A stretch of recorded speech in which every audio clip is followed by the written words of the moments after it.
really bring the wolf back is what they're saying. I read something that classifies it a little differently, and they're saying, hey, this isn't what they're making it out Right. to be.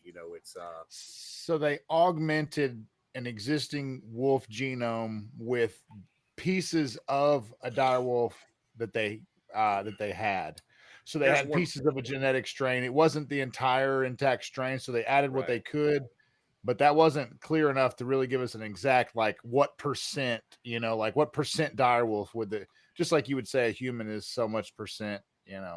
ethnicity and track their family tree and stuff. But yeah, so I didn't get any detail on that, but that's what they did. They gave what they had of a direwolf genetic strain to an existing gray wolf strain. Right. Like one of the people that breaks it down, it's the dire wolf isn't back. They said genetic code of a common gray wolf that they inserted a genome into and then used domestic dogs as a surrogate mother. Um, So the question is, how big will this motherfucker get? Are we talking Game of Thrones? nah. Because you got George R. Martin putting his money into this. I mean, are we talking about a future film star here? We're gonna have this thing on camera, or what? I don't know. Oh, I definitely think you'll see it on film. If that dude's involved in breeding this wolf.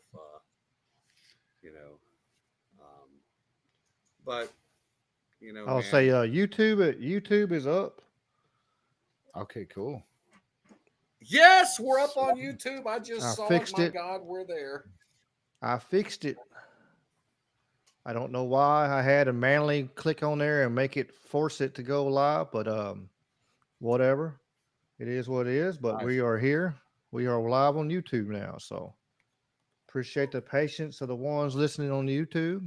Sweets is here. Let's check out the YouTube real quick, Herschel man. Sterling, nice. Wally, JP Adventures. Sweets is always in the house. We appreciate her for being here. Man, Salcedo Paranormal over on the Rumble. Herschel Sterling's in the house. Man, we're glad you guys follow us along because we ramble most of the times, but sometimes we have a lot of fun shit. So I know Ricky's got some stuff keyed up for us. So, Ricky, what you got for us, baby? We got some I got some videos on that dire wolf. I got all kinds of funny videos of Democrats back in like the 90s talking tariffs, and it sounds so familiar, but I couldn't put my finger on it. So we're gonna play those for everybody could help me put my finger on what they're saying.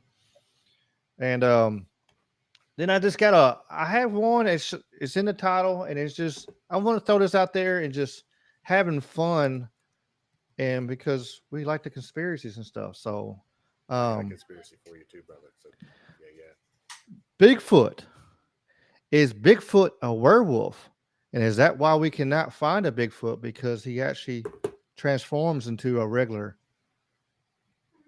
What average average Joe. I had a conversation with Grok about it. It was pretty interesting. And nice. I can't wait to get into that. Grok said Grok said he was going to listen to the podcast today. So maybe, hey Grok, if you're here listening, thank you for coming to visit on YouTube, on Twitter there, buddy. They did But say you can get an AI to tell you a lie so fucking fast. Wait a minute. So you're telling me that you had a conversation with Grok, and Grok's like, "Yeah, bro, I'll tune in tonight. I'll check it out." Yes, I got it saved. That's hilarious. Let me pull it up here for everybody. I got the history here. Get out of here, little thing here.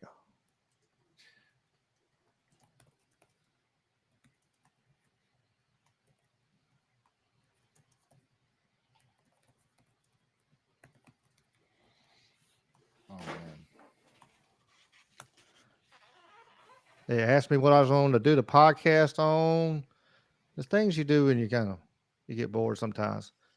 But what does he say right here? The old Grokker did.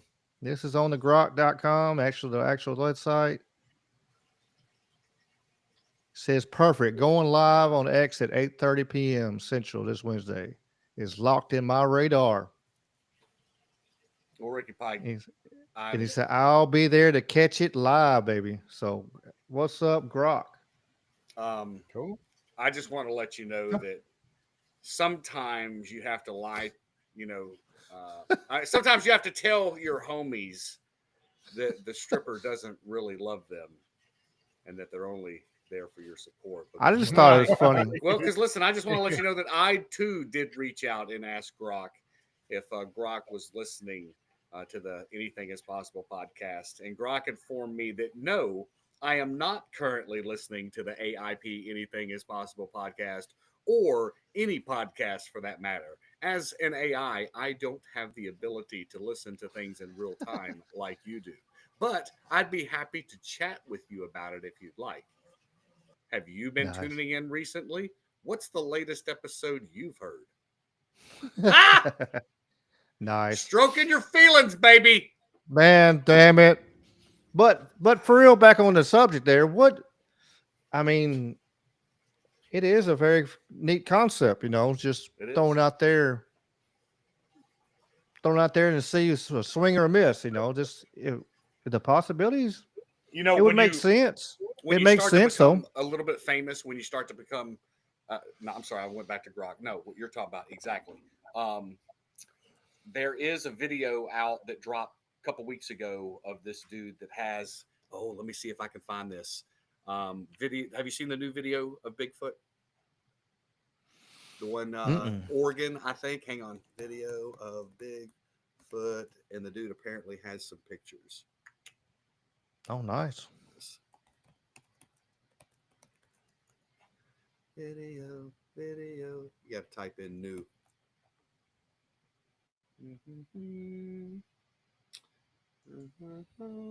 This dude here. All right. This is the original video of the growl. Apparently, this came out in 2016. Hang on. I'm not going through this whole guy's fucking podcast to find this shit. Where'd it go? Well, I did see it. I don't know where it is, brother. Oh, here. The drone footage. Okay. So this is it right here. Share is here. One of these days I'm going to get really fast at this shit. Screen. Down at the bottom. There you go. Video of Bigfoot. Boom. Yeah, this is kind of wild. But then again, like Sammy showed me this. I still to this day believe it's one of the best ever captured on video. It was the footage captured by Ken Carpentry in December of 2022. When I posted this video to social media, it instantly went viral on all platforms, and it caused quite a bit of controversy. And that was around Ken Carpentry himself. He's not a Bigfoot hunter. His everyday life and typical posts were about carpentry. This particular day, he was looking for a mother bear and her cub, but instead found something that literally broke the internet overnight. And what he captures appears to be a massive Bigfoot. But this is where everything gets very interesting. Like most viral videos, he was hounded, and it got to the point to where he wanted nothing to do with it and just stated that it was a prank done by he and a friend. Now, watching this video, looking at the gait, the arms, the way this creature moves and how fast it moves, I don't believe it was his friend in a costume. Look at the arms specifically. They're bent at an awkward angle and they're extremely long. Even if it was a human in a costume, I don't see the arms looking that drastically different. In the stride, in the way it moves, it's definitely something other. But ultimately, the decision is up to you to decide. Was this? And I'm just going to stop now because I think it's bullshit. Like, to me, it literally looks like a dude walking around in a Harry and in the Henderson's outfit. Like, it could be an orangutan looking motherfucker. Like, hey, let's get one and Dave's tall enough. He could do it. We could put the suit on Dave and have him walk around and see if we can mimic that whole process. Do you know how quick Dave would die in that suit? Oh man, We won't be able to do it in the middle of the summer. I guarantee that. Yeah, right. Not in the South. Oh my No. God. No, I would never. I wouldn't do that. I wouldn't do that to my worst enemy, let alone my friend. You I can bet walk the around a way damn deep freezer. the way to debunk it would be to get the tallest guy you can find, even a 6'6", 6'7" guy or whatever, and have him and recreated it at that exact GPS location, so you can have another film to look at that's he's walking around the same size trees, Right. and you have reference and just see what that looks like, see what he can accomplish swinging his arms and walking like Conor McGregor through the woods in a monkey suit. Well, I got a 6'9", 6'8" young man I can use now. Yeah, put Zane in the suit. Yeah.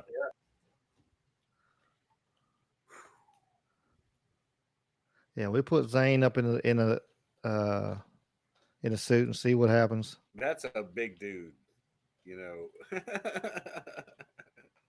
He is a big freaking dude. He might still be growing. Hell, I don't.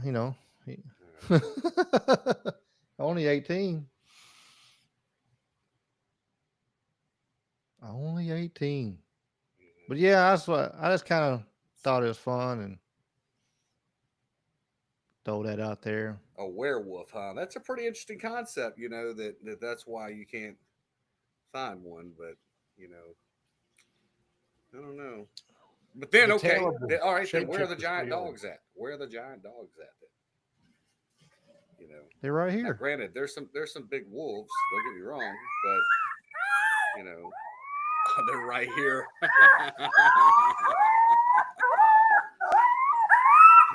Segway.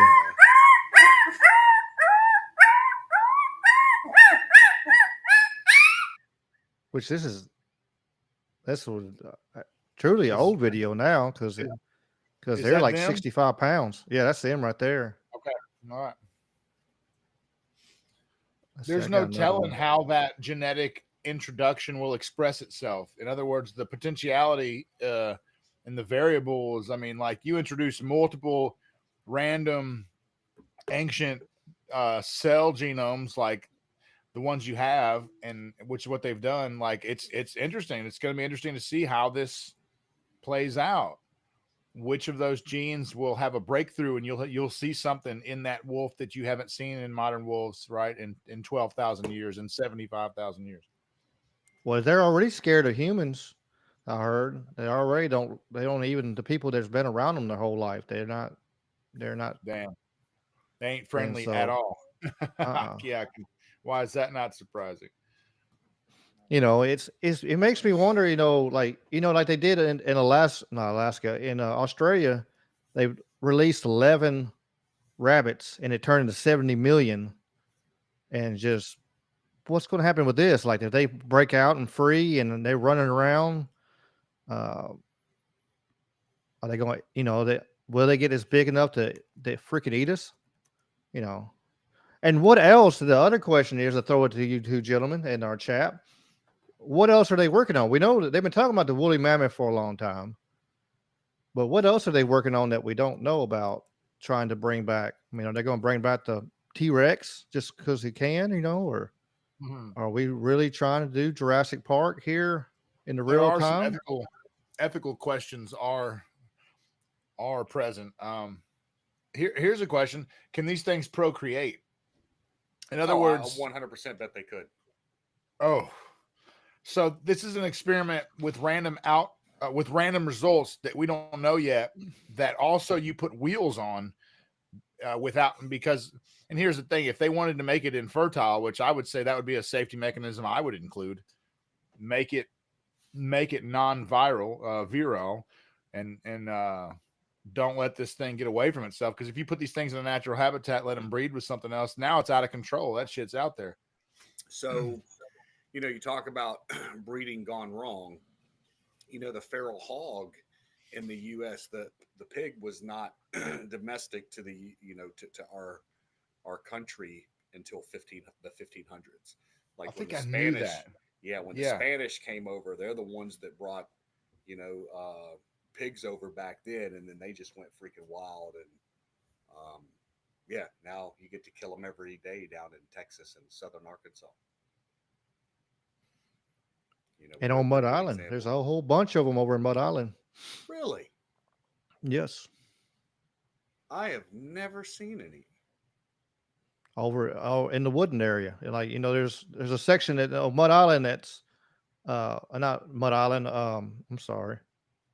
Not Mud Island, the President's Island? President's Island. Oh, really? Yeah. Do Because you only reckon part that of the it is woods actually definitely- industrialized. Right. The All the other woods side over is there. still rural and woods, and if they're you full look of at the them map, hogs. I'm sorry to interrupt you. If you look at the map, there's a piece of Tennessee over north of the bridge in Arkansas. Like, let's see, Tennessee map. There's a small little portion that looks like it goes over into freaking Arkansas near the island. There's a bunch of Right them there on on the that. island. Like, there's a piece of Kentucky, I think, is in between Missouri and Arkansas or something like that. It's a weird little spot too. We're surrounded by other states. Right. Like, this is that island. I guess it's not even an island. It's all connected. It's just water there. But this piece right here is Tennessee. And it's over across the river. Yeah. Kind of wild. Well, the Mississippi River also it changes its path goes to. Right. It migrates over the years. I saw a piece that was between Mississippi and Arkansas that was for sale, and it was water on both sides. And I'm thinking, man, are you buying shifting sand? Like, gee, like literally, like that thing could disappear. And yeah, because the river's always forming, moving and manipulating the land around it. Speaking, Go ahead. I was gonna say, speaking in Arkansas while we're talking, look at this young man here.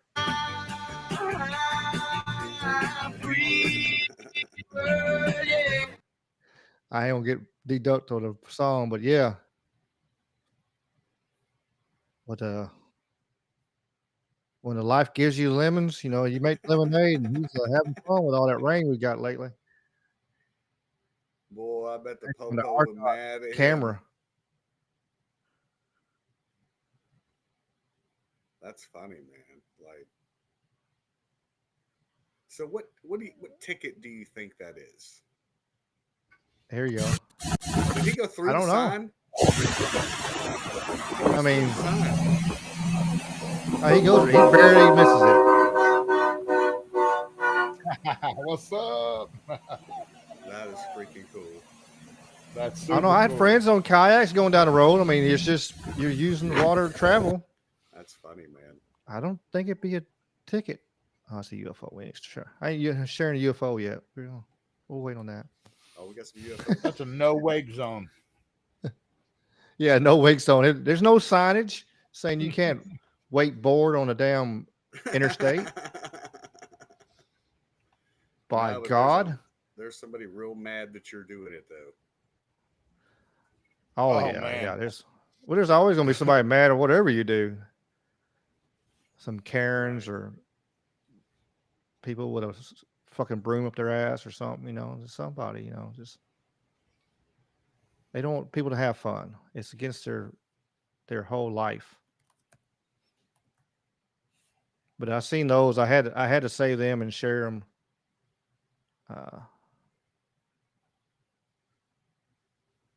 I had to share that because we've had a lot of rain and stuff lately. It's been wild. A lot of rain. And let me show My this. folks in Missouri are dealing with flooding right now. Shout out to my St. Louis folks. Dealing with that. that's an incredible amount of water that fell on us. It was an insane amount of water. They called it generational flooding in a lot of the warnings and stuff. Oh, for sure. I mean, I was looking on the forecast. I was kind of hoping it wouldn't do, like hitting 100-year flood, levels again. But up there, it's getting pretty high. The Ohio River coming down. I think Mississippi's going to be able to absorb a lot of it. It won't get too high. It's going to get up there, but she's not going to get enough to flood up. But up there, it's a lot more narrow. The northern you go past, when you get more north, I'm sure y'all know, but the more north you get on the Mississippi River from Memphis, Mississippi River gets more and more narrow. Yeah. And you get up there in Ohio, around going towards Minnesota and all that. Hell, it's ain't very wide. Yeah. And then once it gets out here, it's noticeable at St. Louis how much more narrow it is than say at Memphis. Oh yeah. And I bet I wonder if the same could be said for by the time it reaches New Orleans and the Gulf, because it's just continuing to receive tributaries and more water and more water. There's a spot I like to go over on Bass Landing in DeSoto County, river access, that I just received a text. It's shut down. They're expecting that the river will be up over the road, and that means all the picnic tables, the gazebo, the signs, all that's about to be underwater. They expect to crest in the next week or whatever. I heard the Tennessee River up around, I think around Savannah and that area right there had so much water. Somebody was who was telling me about it? They were talking about moving a boat, an RV up there, and they had a spot and they hadn't moved it yet. And there was actually a house that was on stilts, and the water got so high, it even got to the house, into the floor. It actually flooded that house on stilts. Wow, and if you ever been around that area, them houses are way up in the air on them stilts. Mm. And they said they never had water up that high ever. Wow. So it's it was an amazing amount of rain, and it's just rain, go away for just a little bit. Help me, man. No kidding. Let me get moved. Damn it, rain. Help me out here just a little bit. Just a little bit. Right. I haven't fully built my driveway yet. I haven't paved it or anything, so it's still dirt. So I need it half-ass solid so I can pull back there and unload my stuff. But yeah, it's wild. I mean, it's absolutely wild, all the crazy stuff we've had lately, with the weather, and which we can put our little tinfoil hats on, and are they messing with us? Is part of that manipulation they've been doing? Is that part of why we got such a hellacious? Right. I don't know, man. I don't know. Yeah, I hope. And people think the whole DARPA thing is completely firing off everywhere, but I just don't know, man. I was talking with my dad about it. Definitely makes you wonder. I mean, at this point, we've come full circle, right? The left has been telling us there's man-made climate change. I always said, I think that you're making that up and you want money and power. But now it seems that man is messing with the weather. Therefore, man-made climate change is a factor, just not the kind they're talking about, right? So it's a kind of ironic double entendre there. But I always wonder when I see extreme weather events like these tornadoes, like a crazy amount of tornadoes as well, right? Not just the rain, but the tornadoes. Mississippi has had more tornadoes than any other state this year. I saw a little chart and I was just like, are you kidding me? 80, we rarely ever have them. Tornadoes just knocking on 100 already. And we're not out of the spring yet. We're not out of the season just yet. So they just started. The season just started, really. which is wild. Seems Like, like it. I talked to a guy. He said he saw this tornado across the street from his house, like, and was looking at it. And Wow. he came out. And he could hear something outside. And he walked outside. He was asleep, and it woke him up. And he stepped outside, and he looked, and he said the tornado was across the street, like literally across the street, and it went the opposite direction of his house. Lucky, very, brother. very lucky. Very lucky. You know what I mean? Damn. You know, ooh-wee. It's just that's very fortunate, bro. Like, Yeah, I got scared on my land because they started naming roads and stuff on Ryan Hall's channel on YouTube. Y'all ever watch him for weather? mm-mm. He has a really good. I'm gonna plug him because if you got a storm and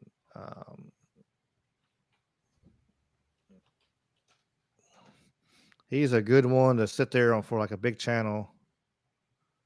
He's got 2.1 million, 2.7 million followers, but he'll sit there for hours and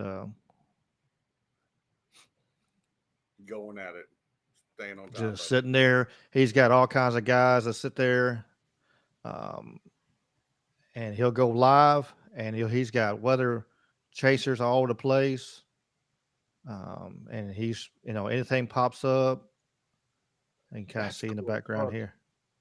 That's He's awesome. so yeah, check out his channel. Just for y'all to stay safe. I don't get no kickbacks on this for sure. He's got a huge ass channel, but he does a really good job, like, for Yeah,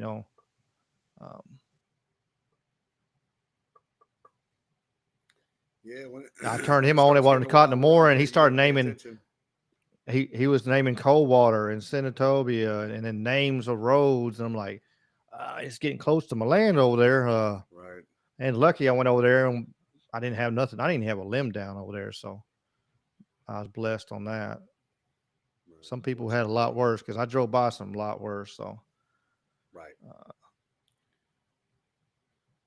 Yeah, it was not pretty there for a bit. mm-mm. We were driving home when it hit, and it got pretty freaking wild.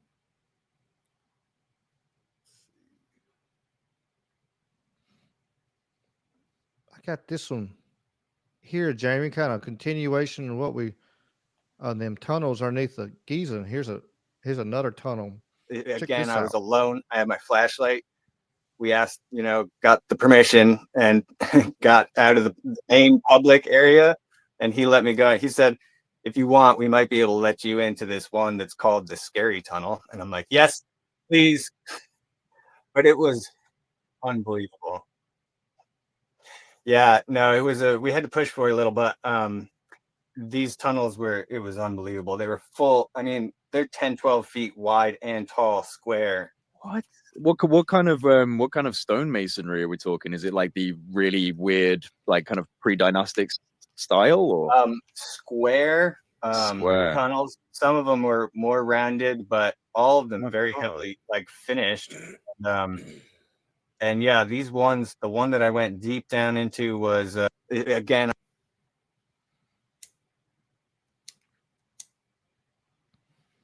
Absolute wild. Just seeing.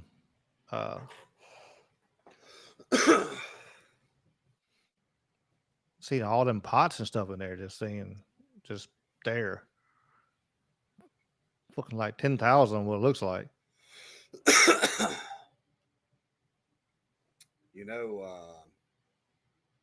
They talk about these chambers and stuff that exist under the pyramids and under the Sphinx. And, last week they started talking about these columns that they found on LiDAR or whatever they were using. But I had a lot of questions about that, because how does radar that penetrates down into the ground formulate a straight down view of something away? Like, how does it? I don't understand how it was able to pick those up in such an image. There have been theories in the past that, all the pyramids are somewhat connected. There's similar architecture in them. They talk about in Antarctica, there's a large pyramid that they believe is down there. I've seen pictures of it and some stories of it, but you just don't know, man. I mean, I don't know. I think there are pyramids out in the west, and that's the reason the Grand Canyon area is shut off. Bro, I was in this canyon. It's called the Peak in um, Fish Lake National Forest in central Utah is called the um, Beehive Beehive Mountain or something like that.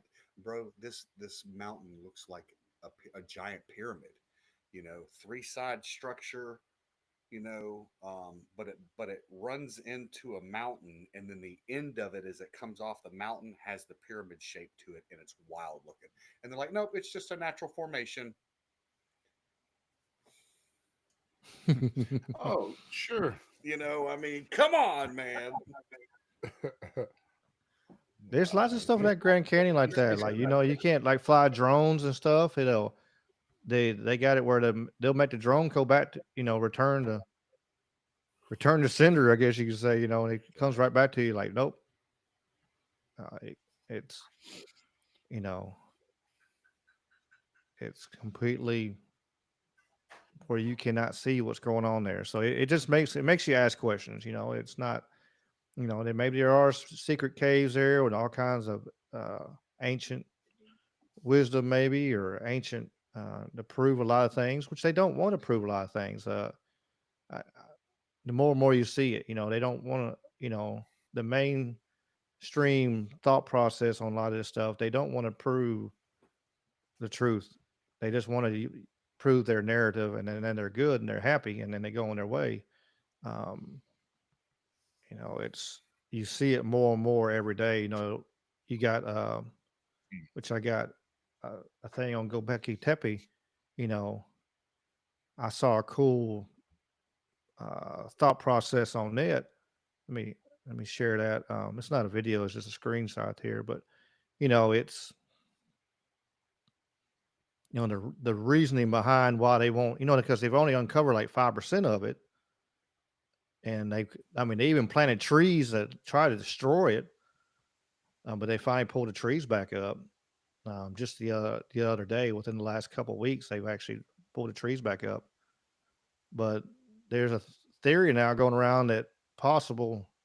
I got it. If you can read the screen, whatever, it's the possible where they're worried about it proving Noah's Ark was true. Because all Anything the they animals can do to disconnect the biblical stories from reality. Anyway, could talk about the animals. Go ahead. Yeah, absolutely. Because plus, it is now, uh, Islamic country, so they don't want to cause problems. It's like Jerusalem. You got 3 religions merging in this one spot, and you can't kick a rock without hitting something and to piss somebody off. Archaeologically. Uh, but yeah, it's pretty neat. And because it does say that after leaving the ark, he built an altar where he sacrificed clean animals and clean birds. And then if you go look at the pillars of Göbekli Tepe, there's very animals, all kinds of animals all over them. It makes you, kind of makes you wonder, maybe there's some for sure connected dots there, and absolutely. And maybe that's part of it. Maybe it's just tourism. Maybe they just don't want to, if they excavate the whole site, then the premise, and everything going, they'll lose some luster or something. But I don't see that. You get down in South America with the pyramids and all that down there, a lot of the sites are completely uncovered. And Right. people are still going there, about millions of people every year to go see them sites. So that explanations don't make sense to me. But let me read to you a paragraph from this book by Clarence Larkin called Plan and Purpose in the Ages. The Great Pyramid, the length of each side of the base is 365.2422 cubits, the exact number of days in the solar year, including the extra day every 4 years, and also allowing for the periodical dropping of a leap year at intervals.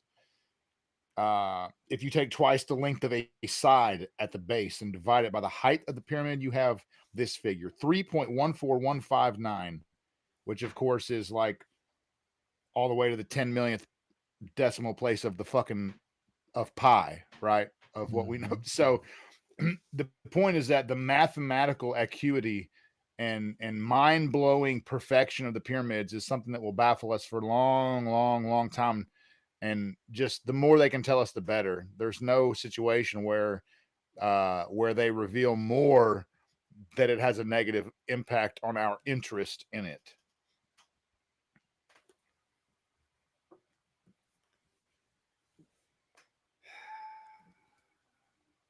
it's wild. Absolutely, just Like, like if you break down the religious ID,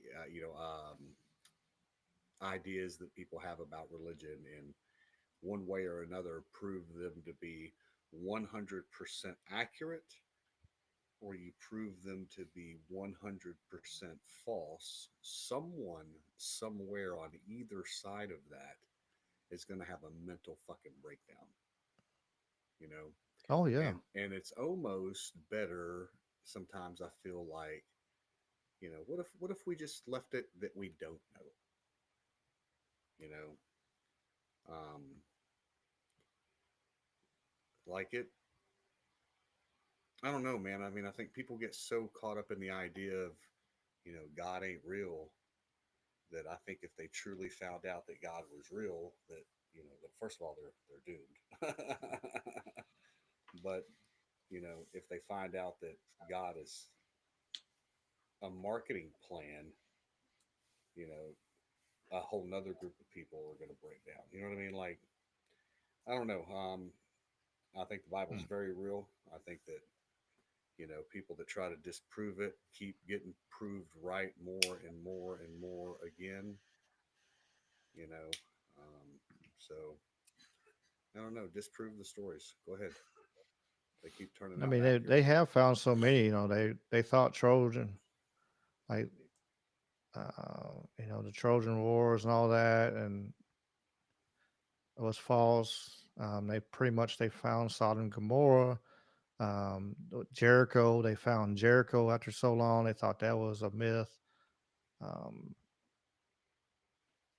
Possibly they found Noah's Ark right now, but Right. uh, it would. I mean, if you verified one side or the other, it would cause a major. I mean, would you have some that still would never believe it? I mean, you could pull out. You see people do it everything nowadays.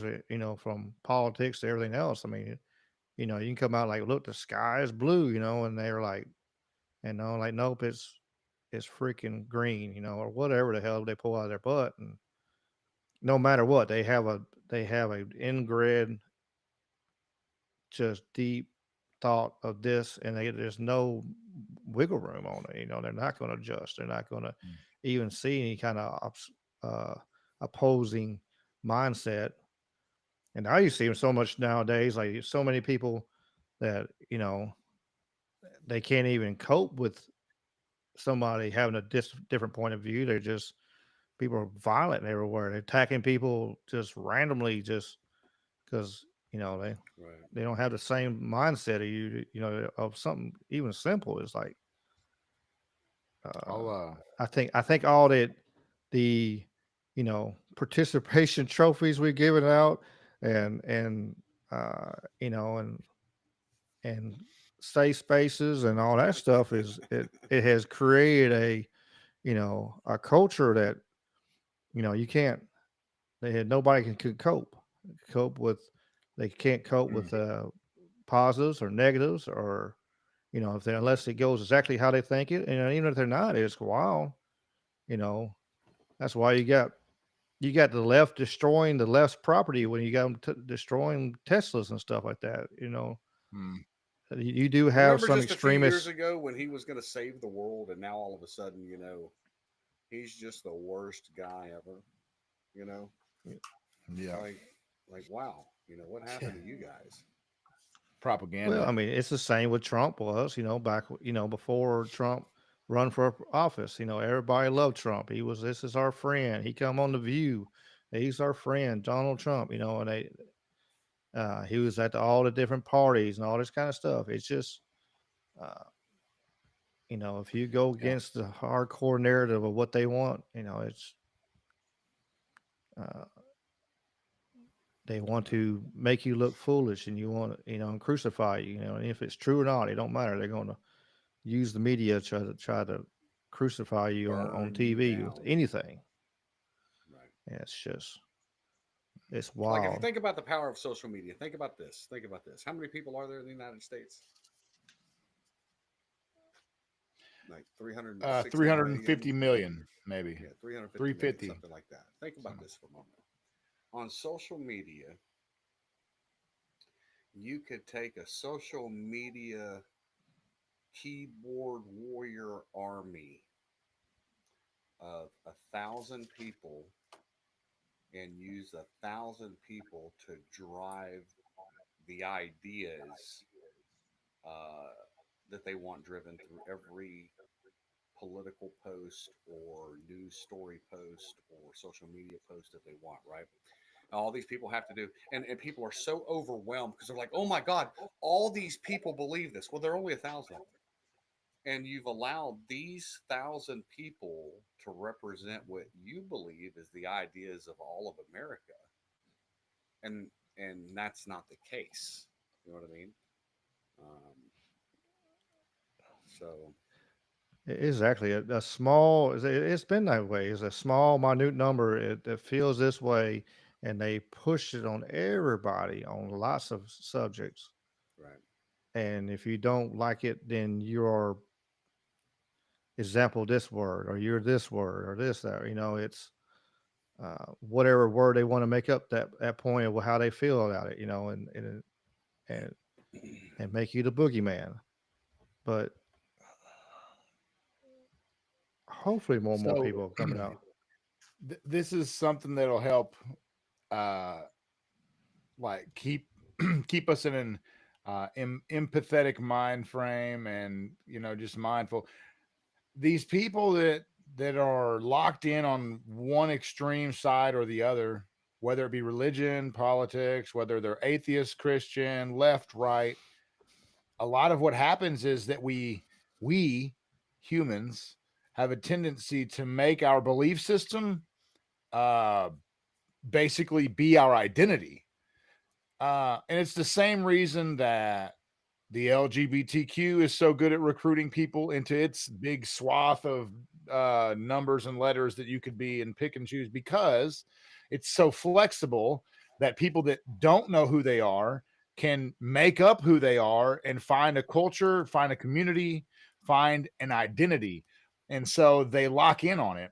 And then when you boil it down, human nature is such that if you present to me an idea that challenges something I already believe, there's the process, or there's a thing called counter will that makes me want to fucking fight you for saying it, like whether it be in debate or what have you, but it makes me want to resist your impact. And so I want to buckle down on what I already believe, and I want to resist you, and it's polarizing.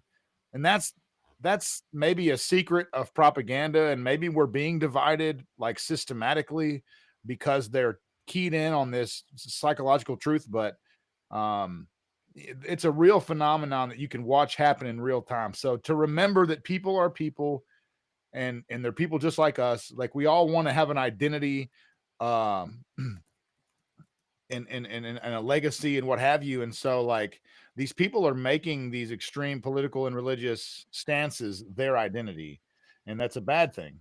But it's you can also have sympathy for them, and we're all guilty of it. I will close by saying. All right, so all right, let me just go ahead and double down on what you just said with your feel empathy and feel sorry for them. Listen, it's 2025, all right? If you're wearing your fucking mask below your nose, I have no respect for your show of ignorance, okay? I went to the bank the other day and a teller is sitting there and she's wearing a mask and she goes, "Can I help you, sir?" And I go, "No, thank you." And I walked right past her and went to the next lady and did business with her because she didn't have a mask on. I refuse to do business with people like this anymore. I'm done. I'm done. They canceled us. They closed our businesses. They ran people through the mud. I'm done playing the game. I will do business and spend my money with people with like ideas, with people that respect other humans, and just be that. If you're wearing a mask because of a medical condition, great. You are probably wearing it correct. If you're not wearing it correctly and you do have a medical condition, you should be shamed anyway because you're not helping yourself. And if you're only wearing it, the medical mask is the MAGA hat of the left. It's a virtue signal, right? Like, what are you afraid of? That and that fucking Ukrainian flag. Fuck you and that blue and gold flag. Yeah. That's the other that's one not too, been the on. white, That's not on the news. That's not even the been white on the and blue news one cycle too. lately. You know why? Sorry, I'm just kidding. They took his money away. Yeah, yeah. Have you seen anything about Zelensky in the last couple of weeks? He just completely went poof. Man, Nothing. I haven't even spoke about it. You haven't seen nothing about Ukraine or anything like that. It's, yeah. If you look in the YouTube chat, Jamie, you'll see Mike Strange. He posted how the asking that question about pyramid, how they actually were able to see that stuff, and he gave you the long definition there of how they were able to do it. I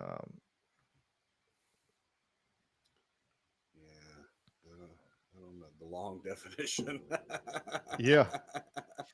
I dig it. And the silence on you still so strange.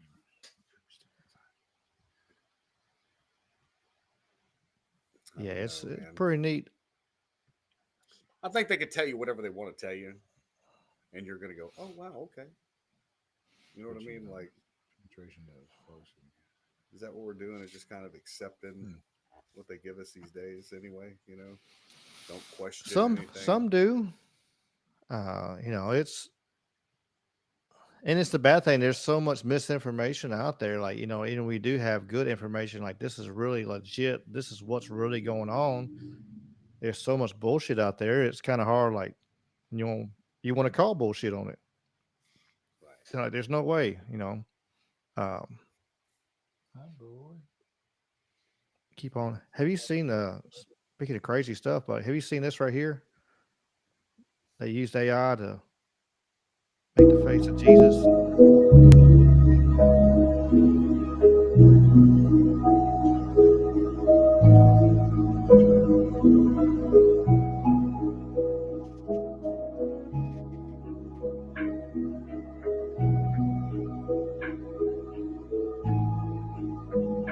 That looks just like my neighbor Lewis.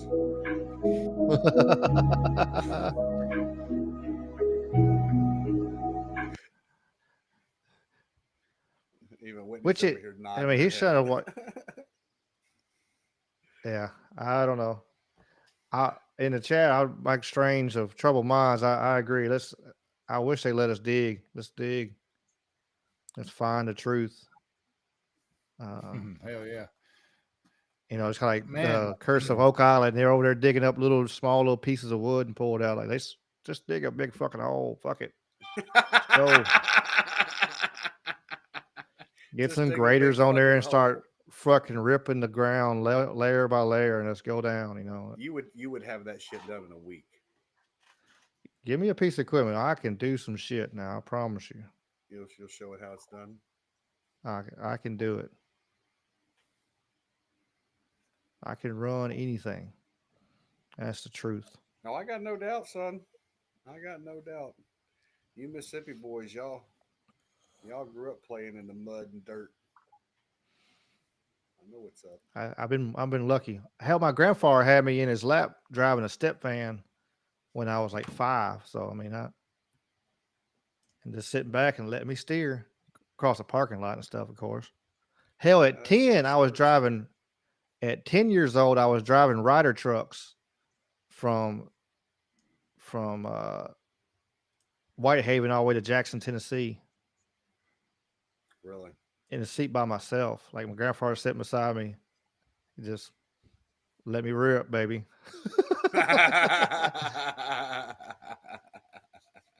Just let you rip. That's funny, man. Yeah, let me rip. Let me have fun. You You know, know. my uncle, man, he used to let me sit with him in the combine, and I always thought that was fun, Yeah, I can run a dozer now. I can run track hoe. I can run rubber tire, rollers, whatever you can name it. And if I don't know how to run it, give me a few minutes and I'll figure that some gun out, and I'll guarantee it. man. I bet you got a dude named Jethro that can do it. Yeah.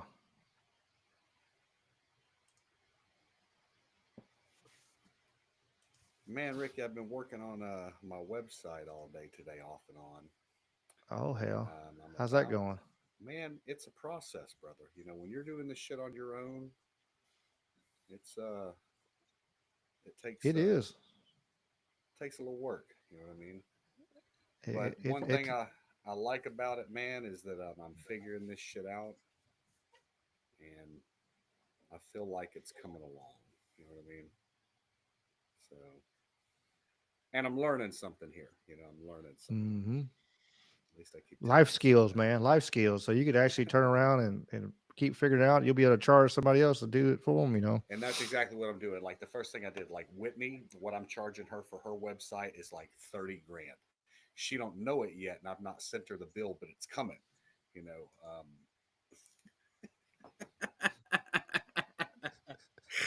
Actually, she beats you with a bat in your sleep tonight. You'll be a I better take that sock off of it so I can I grab better it. go ahead and get that T-shirt. What was Memphis known for? What is it? Blues, barbecue, and domestic violence here. I Yeah. actually, yeah, y'all need to. I actually had it pulled up. I had my shirt stuff. Little time for segue. Hell, that worked a out good. Yeah, shameless y'all need it. plug. Same as plug. Yeah, y'all need to get one of these shirts right here. I fucking think that shirt is sick, and I want that shirt so bad. I gotta get that. I gotta get one. I love that shirt. And then That I've shirt is fire. added some more. We got the Talking with Conspiracy Can shirts here now. I want you to send me And the link in a message, Ricky? Please make it easy for I me. I'm got you. retarded. I got I'm you. I got you. retarded. We got the hats. We got the mugs. Dude, yes. Anything that's possible. The coffee mug. I I tried to like do the the swag. Spaceballs theme.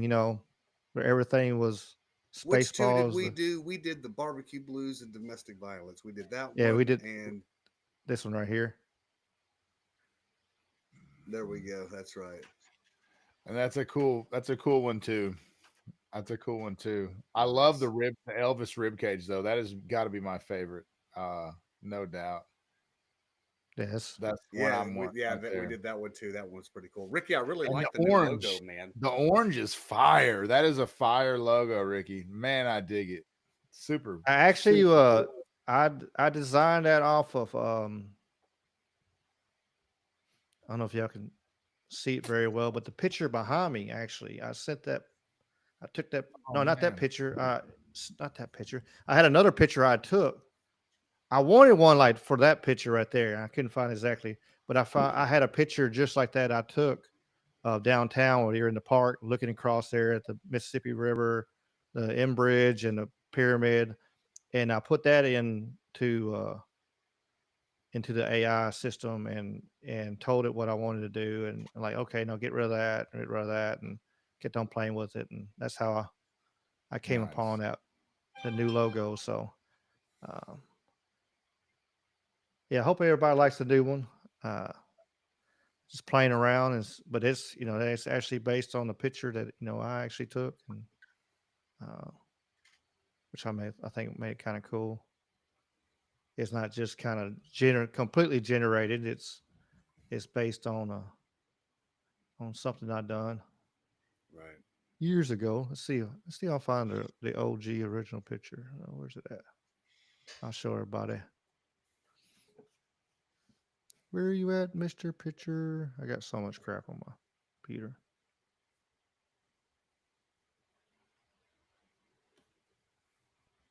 I had to find it.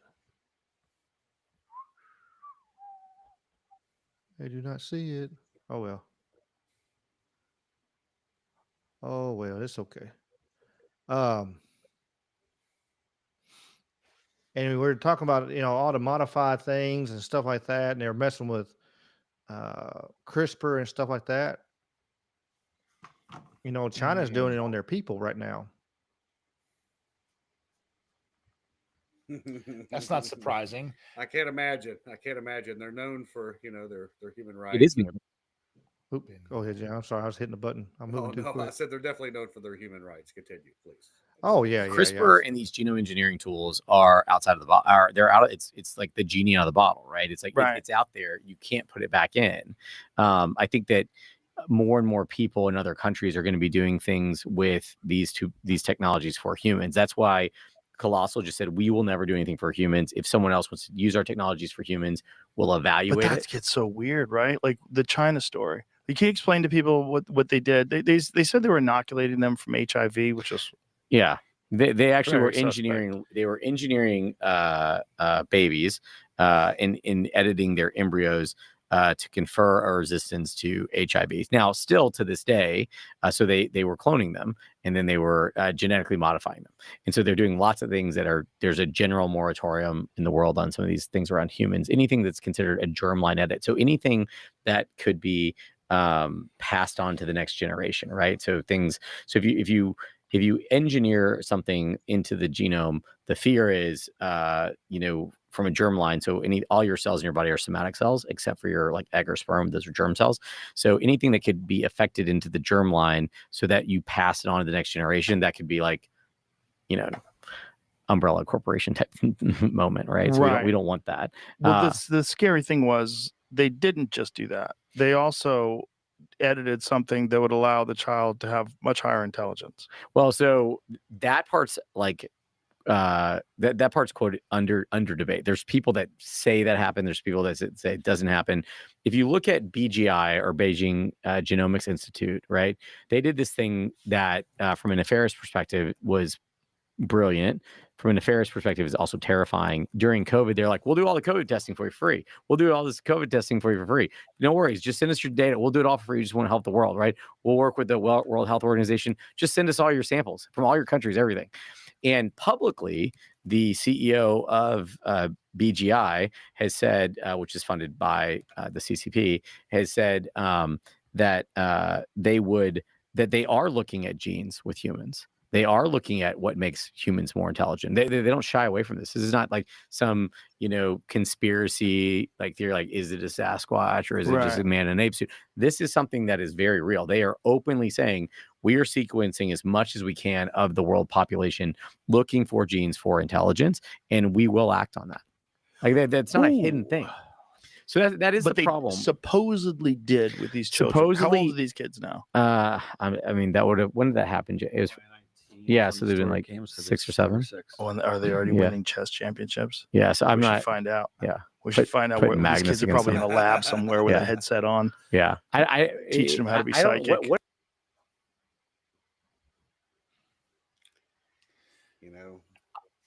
I remember. I distinctly remember this story. I was watching MSNBC with Lester Holt when they announced that China had a scientist who was able to turn off the receptor and make it where a kid was HIV proof. And the ethical debate went, should we be editing? I also remember about a week after that motherfucker went missing again, CNBC, Lester Holt, World News Tonight reported it. I remember watching it, and he went missing, the scientist. So this is all like during COVID, right? Yeah. So 5 years, about 5 years ago. This is about a 5 year. Look, they're like dude said, they're very open about it, and we're entering a weird kind of post-human phase where they're looking at how to augment humans with technology. It starts with I guess it starts with genetic editing, maybe at the birth time, like at this point, like they're making super babies. And then what happens when they introduce exoskeletal, AI augmented machine hybridism? Like, we're there, man. It shit's about to get weird. So I what's hope you're the ready name to be of the free. Israeli baby? They're two, I believe are they both girls? They've got a cloned child back in 2002. There was a corporation called Clonaid. In fact, it was called Clonaid Corporation. The baby was called Eve, and you could look this up. They talk about let's see. But there were a lot of questions about if what they were doing was, ethical as well. But I think they were doing it, man. Now all I can find is all this dead. What's crazy is like I've got Israeli baby clone, and all I pull is it shows Palestine babies. Like, that's all I get right now. Yeah. It doesn't show you the story from this kid that was born back in early 2000s. They had a show back come out on USA Network talking about like Israel. Well, not just Israel, but there was a group that was cloning children. It was a TV show, but like a lot of stuff in the show kind of made. I got the DVD, I got the Blu-ray sitting here. I was trying to find it for the exact name of it,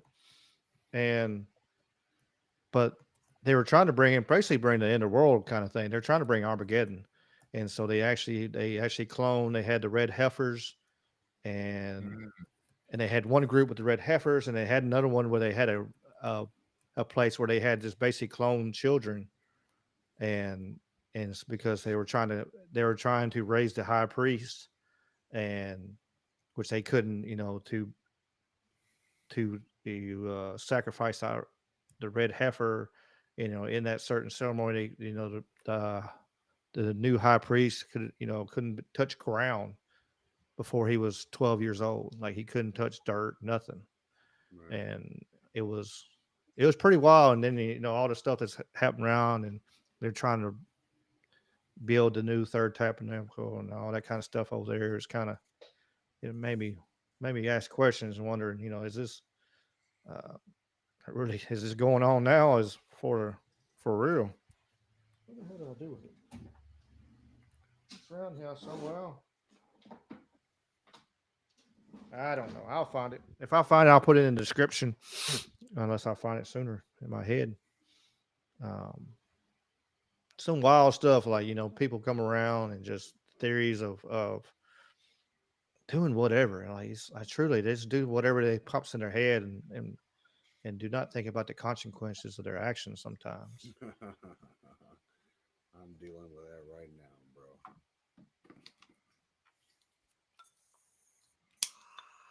Impulse control.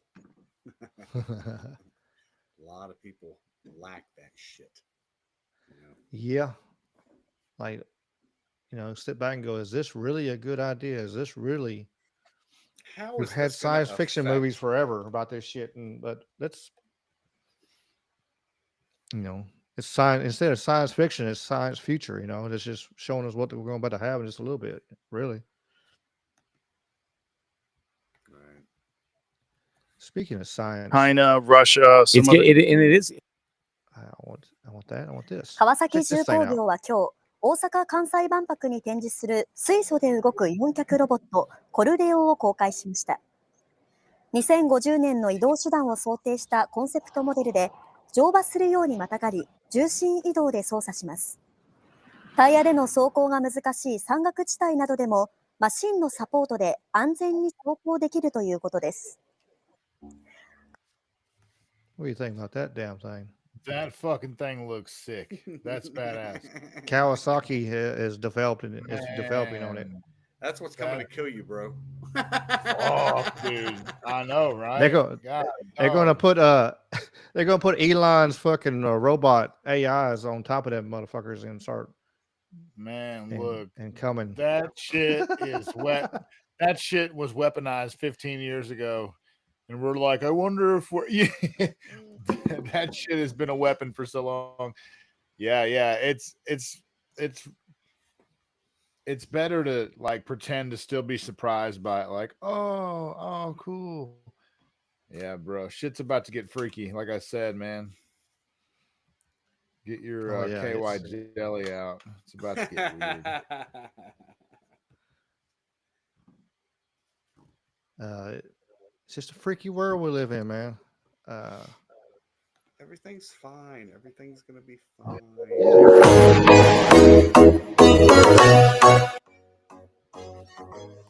Man, that's loud as fuck.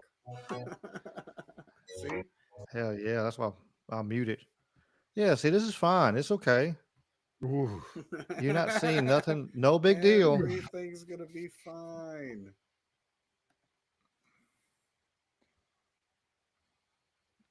Dude, What did they get this face off? Yeah. Some dead eyes. You put my fucking skin suit on me, sir. Oh my god. Yeah. My sleeve. There we go. Whoa, wow. That's weird, wow, bro. Dude.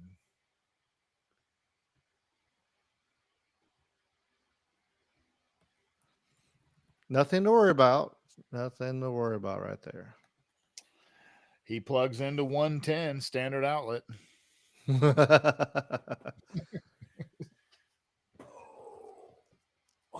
You guys see the CIA documents that talk about Hitler got out of Germany?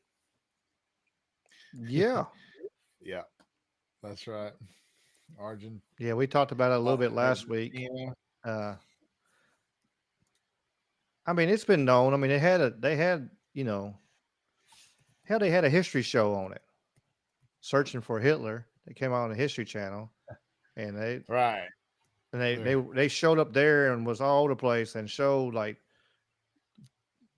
structures. There was guaranteed it was German made, and there's a whole town with people that speak German and in Argentina. I mean, like it's not a fairy tale. It's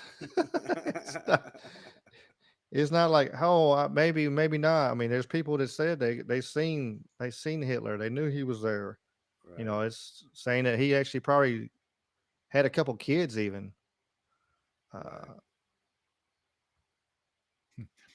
They gave the event a name, Operation Paperclip.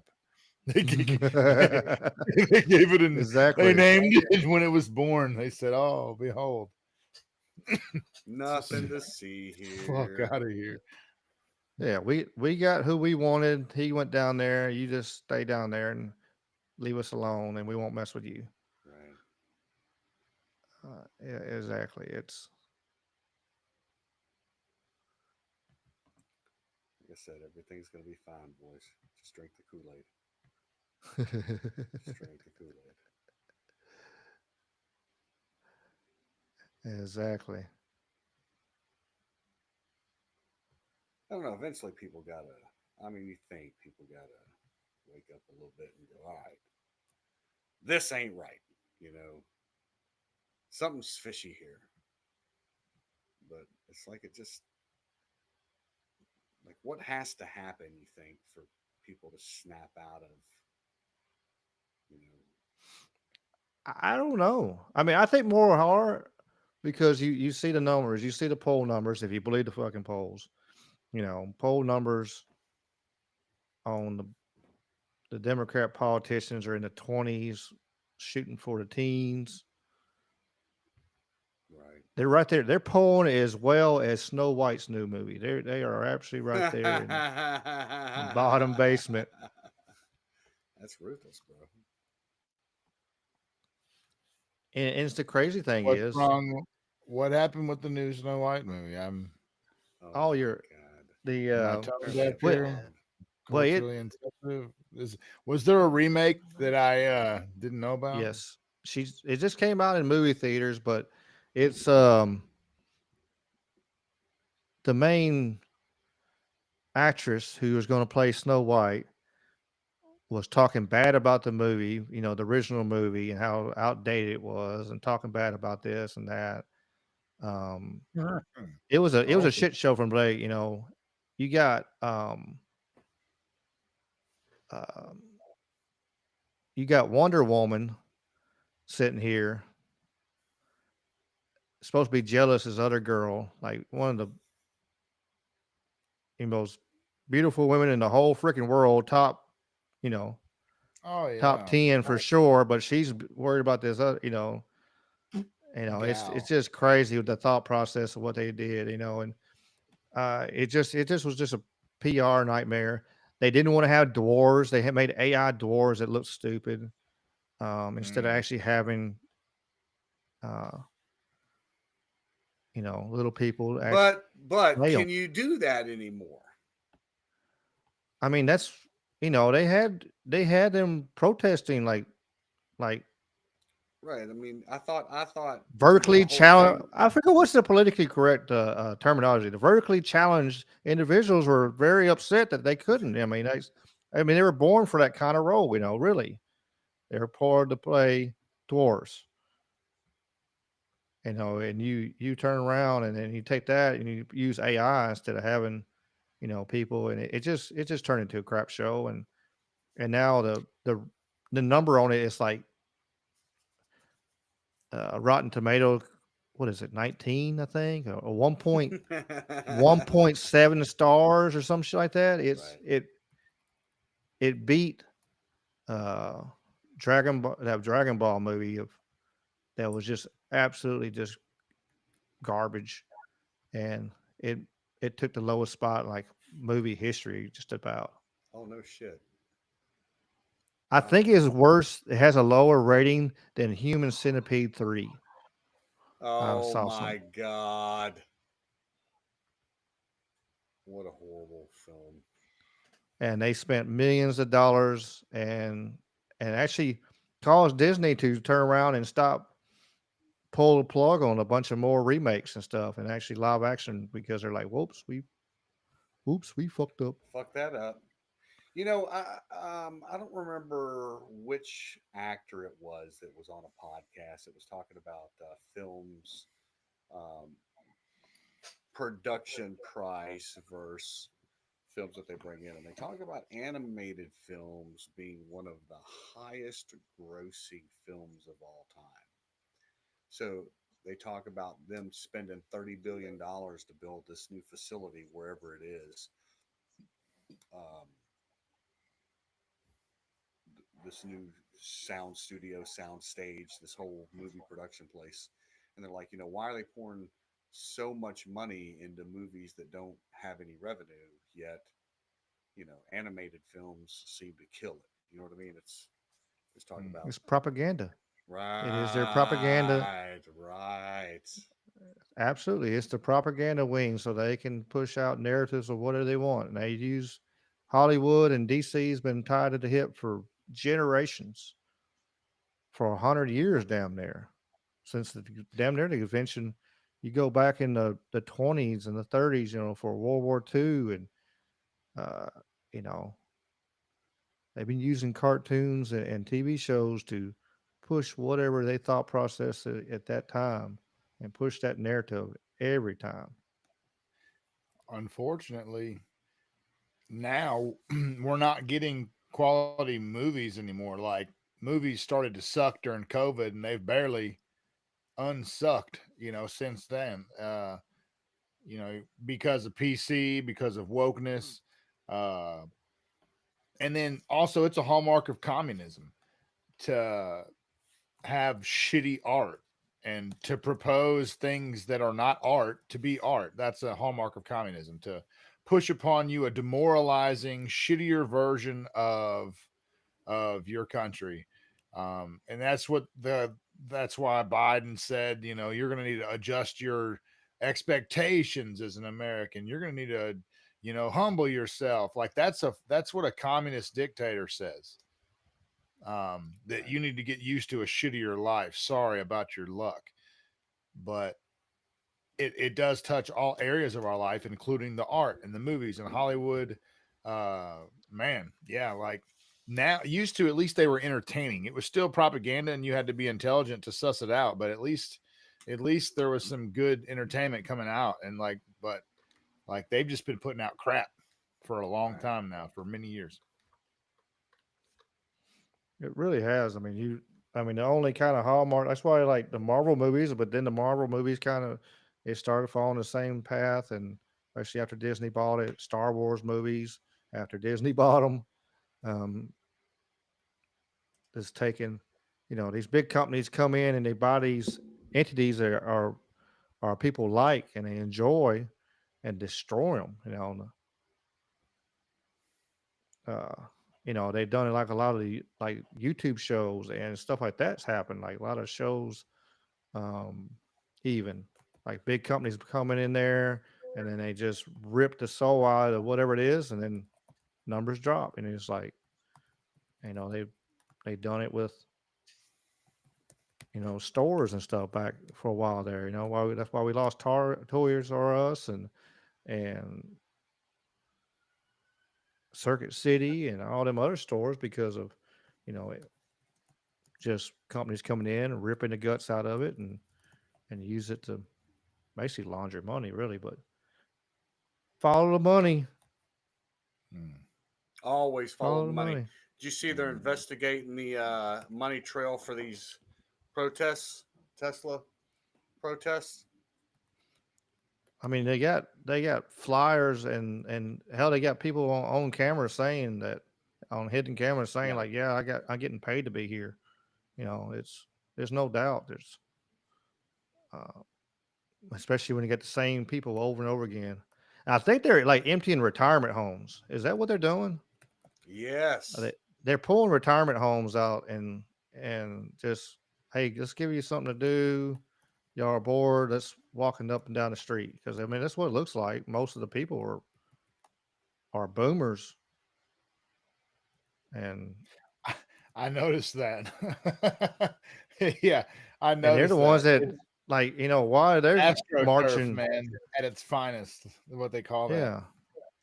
Where it's fake grassroots movement. It's not a real grassroots movement. It's a fake one. There, it's a liberal, antagonistic, just like J6, you had agents provocateur, right? Same thing. Oh yeah. They did it at Charlottesville. It's it's straight out of the book Rules for Radicals by Saul Alinsky. He was like the fucking godfather teacher to Hillary Clinton and all the other communists that have ruined our country. And they even the media is even coming out like, and accepting that Soros is paying for a lot of this stuff. I mean, he might not be paying for all of it, but he's paying a lot of it. And they're like, well, Soros is better because he's not out in the open saying stuff. Right. But he is funding a lot of stuff. Like they come out on the news and say that. Right. Like I played a video last week with them saying that. It's like, what? How is that good? How to being in the shadows? I know that's the whole last 4 years we're completely within the freaking shadows. Yeah. A shadowy ideologue spending millions to influence a nation's policies, its culture, via propaganda, and he's in charge of that one Open Borders Foundation, Open Society Foundation, right. I think it's called, and they streamline immigration into Western nations. And again, I mean, you're going to bring the third world into the first world, and you're going to collapse the first world. That seems to be the plan. That's what he done everywhere else. I mean, they did it. I mean, he kind of bragged about being part of, like, you know, with bringing down part of Iran. And I mean, and so many cultures done that. Is the news cycle so fucked that we don't know the answer to my next question, which is, how are we doing with closing the border? I mean, I know there was some backlash over maybe a guy that shouldn't have went to prison, that like he's an innocent. I don't know.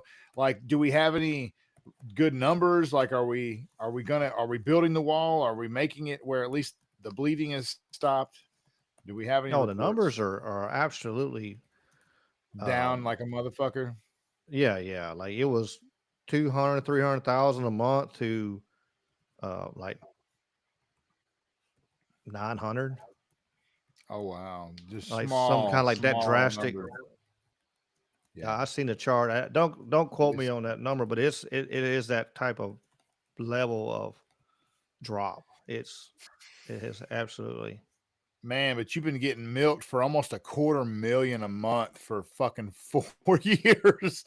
Like, it's hard to find a lot of relief in. Well, at least it's almost like that Disney guy that told that bad joke and got fired. He's like, he told this distasteful joke.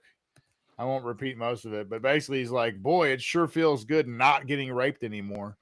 And so, like, that's like a Pyrrhic victory where, fuck, they've been pouring in foreign nationals, mostly fighting age males, for the better part of 4 years. And then it stopped. How are deportations going? I hate to ask that. It sounds so fucking terrible to ask that. How are the deportations going? What you can find, it's, you know, it's going well. You know, they're talking about, like, there's so many, like, there's children being trafficked back and forth. You know, they'll have that's why they got all them missing kids, and then they'll traffic them back and forth. They'll bring them over here with the people and, like, hey, we're this family, and then they'll turn around and take the kids and send them back over the border to get with more people to bring them back over here. So they're using them kids as little pawns. And, you know, what kind of conditions are they living in? Right. What a mess this whole thing is. It's just a cluster. Absolute cluster. Well, they've been doing some big drug busts down there, man. Seen a lot of that going on recently. So we're doing as good as could be expected, and maybe that's encouraging. At least that has because what a terrible pipeline. So okay, all right, that's a positive report. I would say. Right. Oh yeah, it's pretty good. I'll see if I can find some numbers in a second. Well, they definitely talk about the crossings are down dramatically. You know what I mean? Like, dramatically. You see that spoof video? Like, they come out a while back, and it was a whole bunch of immigrants and they got caught by the police, and they're like, hey, hold up, you know, put your hands up. Blah. It's like, no, look, you don't understand. We're going back. Like, what? No, you can't leave. You're like, no, I'm going back. We going. They named all the reasons why they're going back and stuff. It's funny as hell, but it is. Damn. We're going. It was a spoof, though. You said it was kind of like a national. Oh yeah. All right. Yeah, it was spoof. That's funny. I want to see. That's the thing. Like, you see, like, people out, like,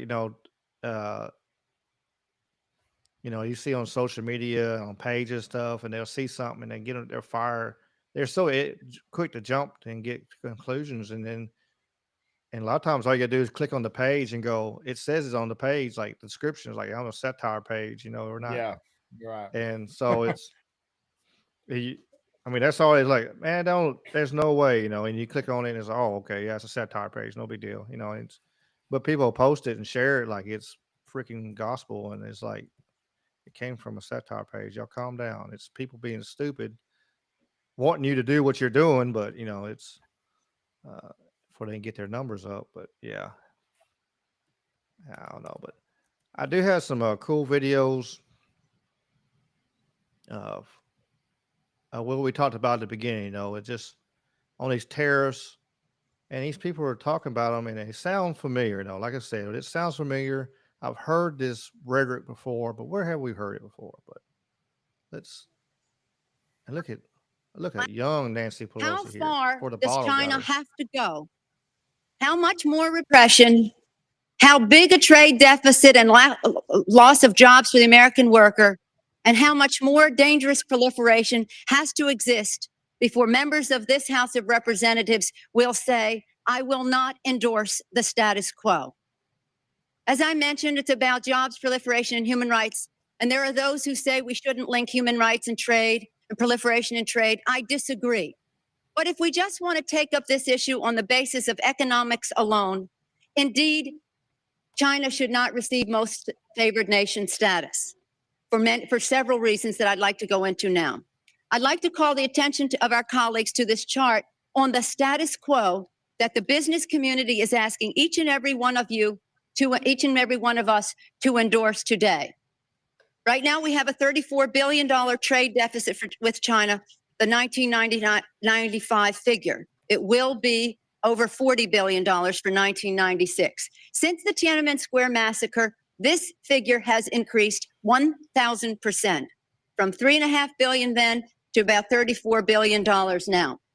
In terms of tariffs, I think it's interesting to note that the average U.S. MFN tariff on Chinese goods coming into the United States is 2%, whereas the average Chinese MFN tariff on U.S. goods going into China is 35%. Is that reciprocal? On exports, China only allows certain industries into China, of U.S. Industries into China, and therefore only 2% of U.S. exports are allowed into China. On the other hand, the U.S. allows China to flood our markets with a third of their exports, and that'll probably go over 40%. And it's limitless because we have not placed any restriction. In terms of jobs, this is the biggest and cruelest hoax of all.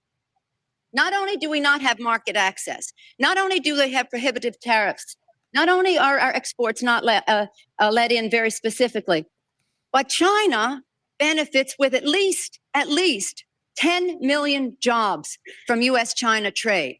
The president, in his statement requesting this special waiver, said that China trade supports 170,000 jobs in the United States, 170,000 jobs, whereas our imports from China support 10 million jobs at least. Fact is that U.S.-China trade is a job loser. And one of the reasons that it is because well, first let me just make another point, and that is that our colleagues on the other side of this issue will say the trade with China, exports to China have increased 3 times in the last 10 years. They have, but they fail to mention that imports from China have increased 11 times, thereby leading to this huge trade deficit.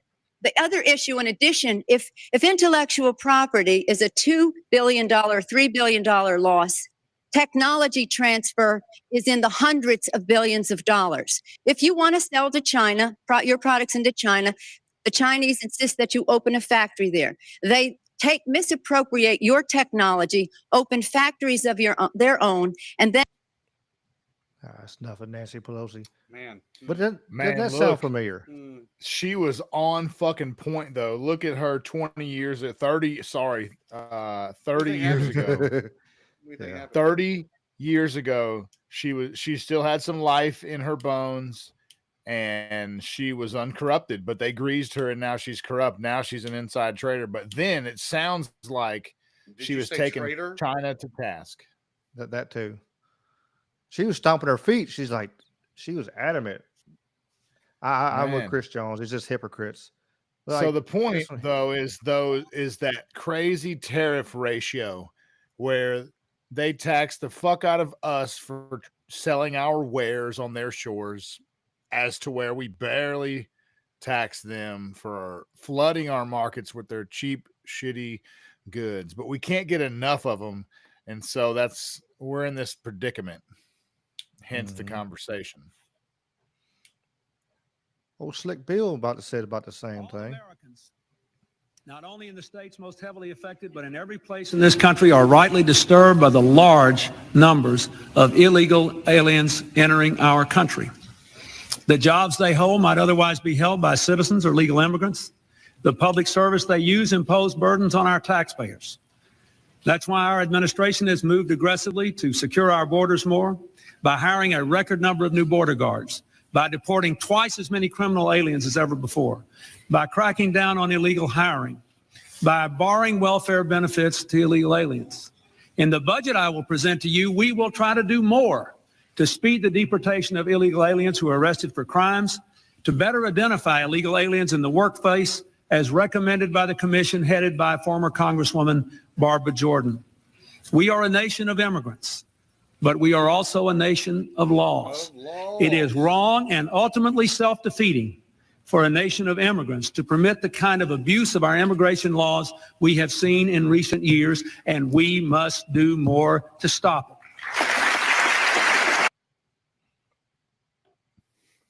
Here, here, sir. Chris, Boy, you lied. you ever thought the day'd come you'd be in full agreement with Nancy and Bill? Jeez. Crazy how that happens, ain't it? Yeah. Everything's backwards now. And Chuck Schumer. I thank the gentleman, salute him for his work on this, rise in support of the amendment. First of all, Social Security card is used from one end of America to the other as an identification card right now. Who are we kidding? If you want to pass a law and says it shouldn't be, I would ask the chairman and the distinguished minority member of the Social Security committee to pass that law. But let's admit the truth. Everywhere people go, they're asked for a Social Security card. In fact, one way to prove you're a bona fide person who can have a job is to ask for a driver's license and a Social Security card. This is an anti-fraud amendment. All over where we go, people say, well, why can't you stop illegal immigrants or others from coming here? And the number one answer we give our constituents is when they come here, they can get jobs, get benefits against the law because of fraud. And here, the gentleman from Florida has put together the most effective anti-fraud measure we can find without it changing the actions of the government one bit. And we find all this opposition. Ladies and gentlemen of this chamber, what I worry about is that this bill, which started out with good intentions, whether you agree with it or disagree with it, is going to end up being the same kind of thing that the public gets angry with us on. We say we're doing something, and we do nothing. Because every time someone makes a rational and small proposal to get something done, people say, well, what about this hypothetical, that hypothetical, etc. I urge support of this amendment. If you believe you want to stop fraud in immigration, you have no choice but to support this amendment. Gentleman's time has expired. Crazy, ain't it? Absolutely.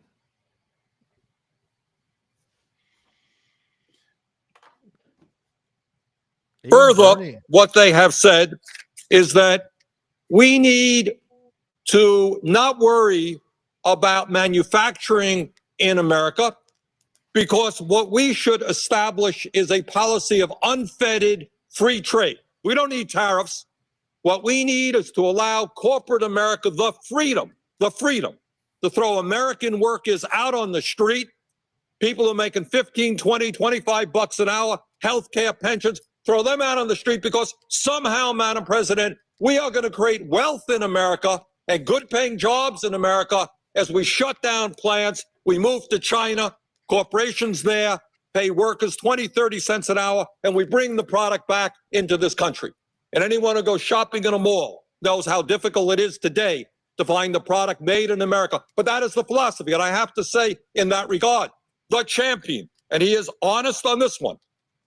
Senator McCain has been criticized recently for not being the most honest candidate we have seen in terms of his ads and so forth. He has been honest on this one. He is the lead advocate of unfettered free trade.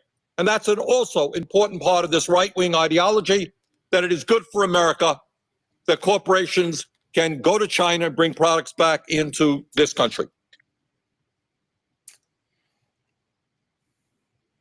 James said it best. James of Salcedo Paranormal said it best in the chat. They're different times. Each party will push a different agenda, and it's almost like this helix, this circular spiraling around a node that they do where whether the issue is immigration, they just volley the issue back and forth. It never really gets fixed. It's polarizing and it invigorates the voter base, but it's sort of all a bunch of a bullshit. dead end. Exactly. Exactly. Bullshit. When it comes to the international system of commerce and trade, it's legitimate for poorer countries to continue to seek access to wealthier markets. And by the way, wealthier markets, that's not the big problem that you're having. A small African country is sending you tea and flowers.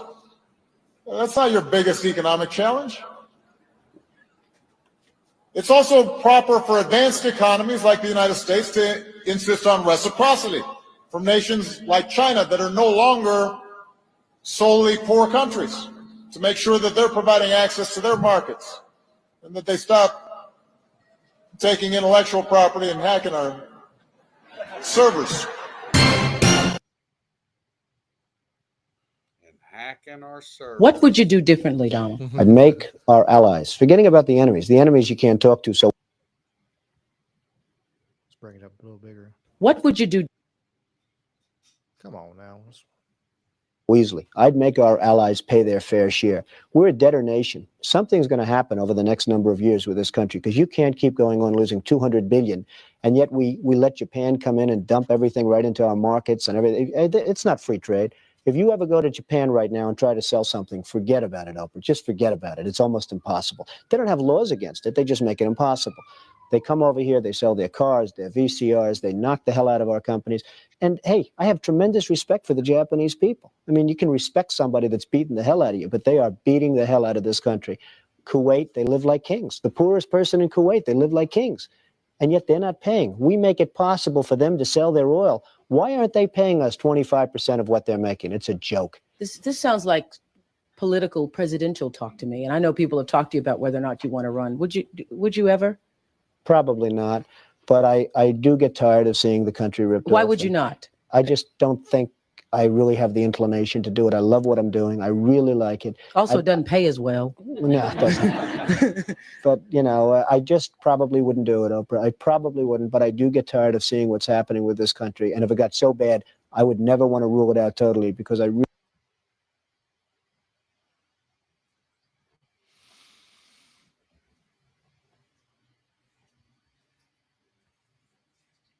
I'll stop sharing there. But yeah, same thing over and over again. Just, I'll give Trump, he's saying the same thing he said, 30 something years ago. Right. Almost 40 now. Damn, it is almost 40 years now. Feel old now? I don't like saying 88 is almost 40 years away. That's kind of what the fuck. But I mean, it's true though. I mean, he's saying the same thing, but all these other lifelong politicians are wishy-washy and back and forth. Right. Not saying old Trumpers is perfect. Look, by no means. Buy the dip. Buy the dip. If there's a downturn in the market, that's when you make your money. That's when you get in. So Marjorie Taylor Greene was talking about it today, and then she was posting her buys. She's like, I'm getting in all these stocks, all these ETFs, and just so that's when you make your money, is when people are scared. When other people are scared, that's when you make your money. And there's so many instruments now where you can get exposure to a broad swath of stocks in one individual fund, so that your volatility is down and you just experience growth over time. And it marches up over time. It just does until the whole market collapses. That's what it's going to do, is go up. I think the debt-based problem is a problem, like we've talked about. The central bank, a debt-based society, we're 40 trillion in debt as a country. I've read the theory where Trump's trying to bring the market down so he can force people into treasuries, which will force the Fed to lower the interest rate, which will then allow him to reconsolidate America's debt with almost a 0% interest. And that's like a big, they're saying that's like the 5G chess of this economic happening right now, right? I'm just giving you a brief overview of one high traffic X account take on what's happening. But anyway, from reading some stock market books, yeah, get in while the shit's cheap. While people are selling, that's maybe a good time to buy.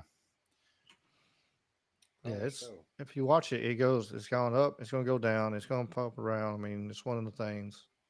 But yeah, when it's down, you're supposed to buy, and we've had the biggest day in history today. So,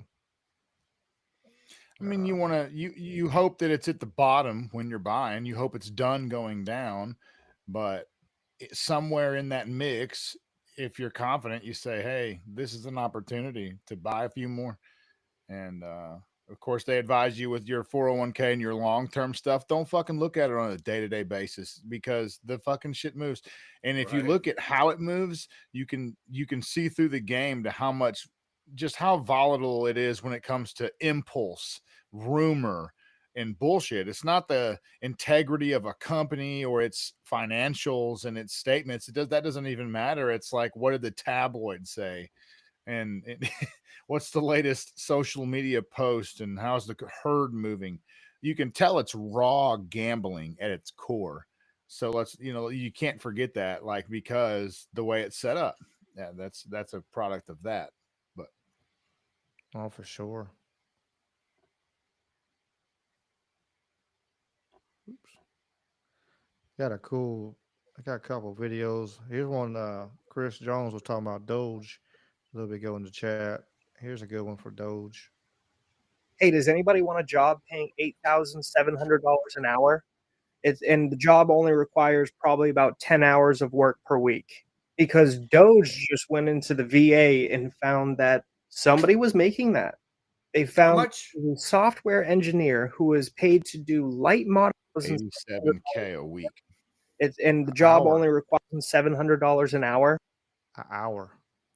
$87K per week. Hour. And requires oh yeah, probably 10 hours of work per week. You're right. Because Doge just went into the VA and found that somebody was making that.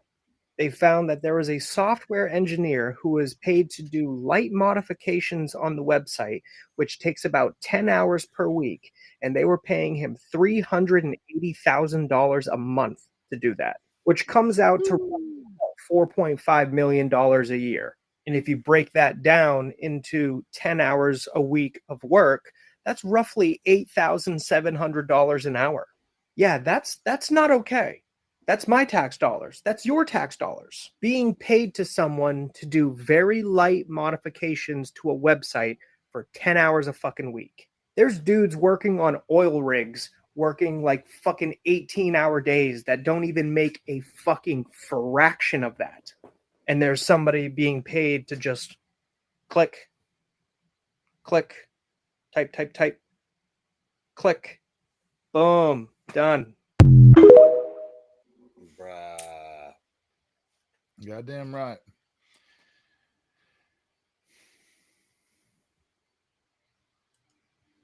I'm sure y'all are happy with it. Everybody's just good with what's going on. Oh yeah, everybody's no big good. deal. Nothing. No big deal. Everybody just chill out. Have y'all seen this video of Jon Stewart figuring shit out? How's he doing?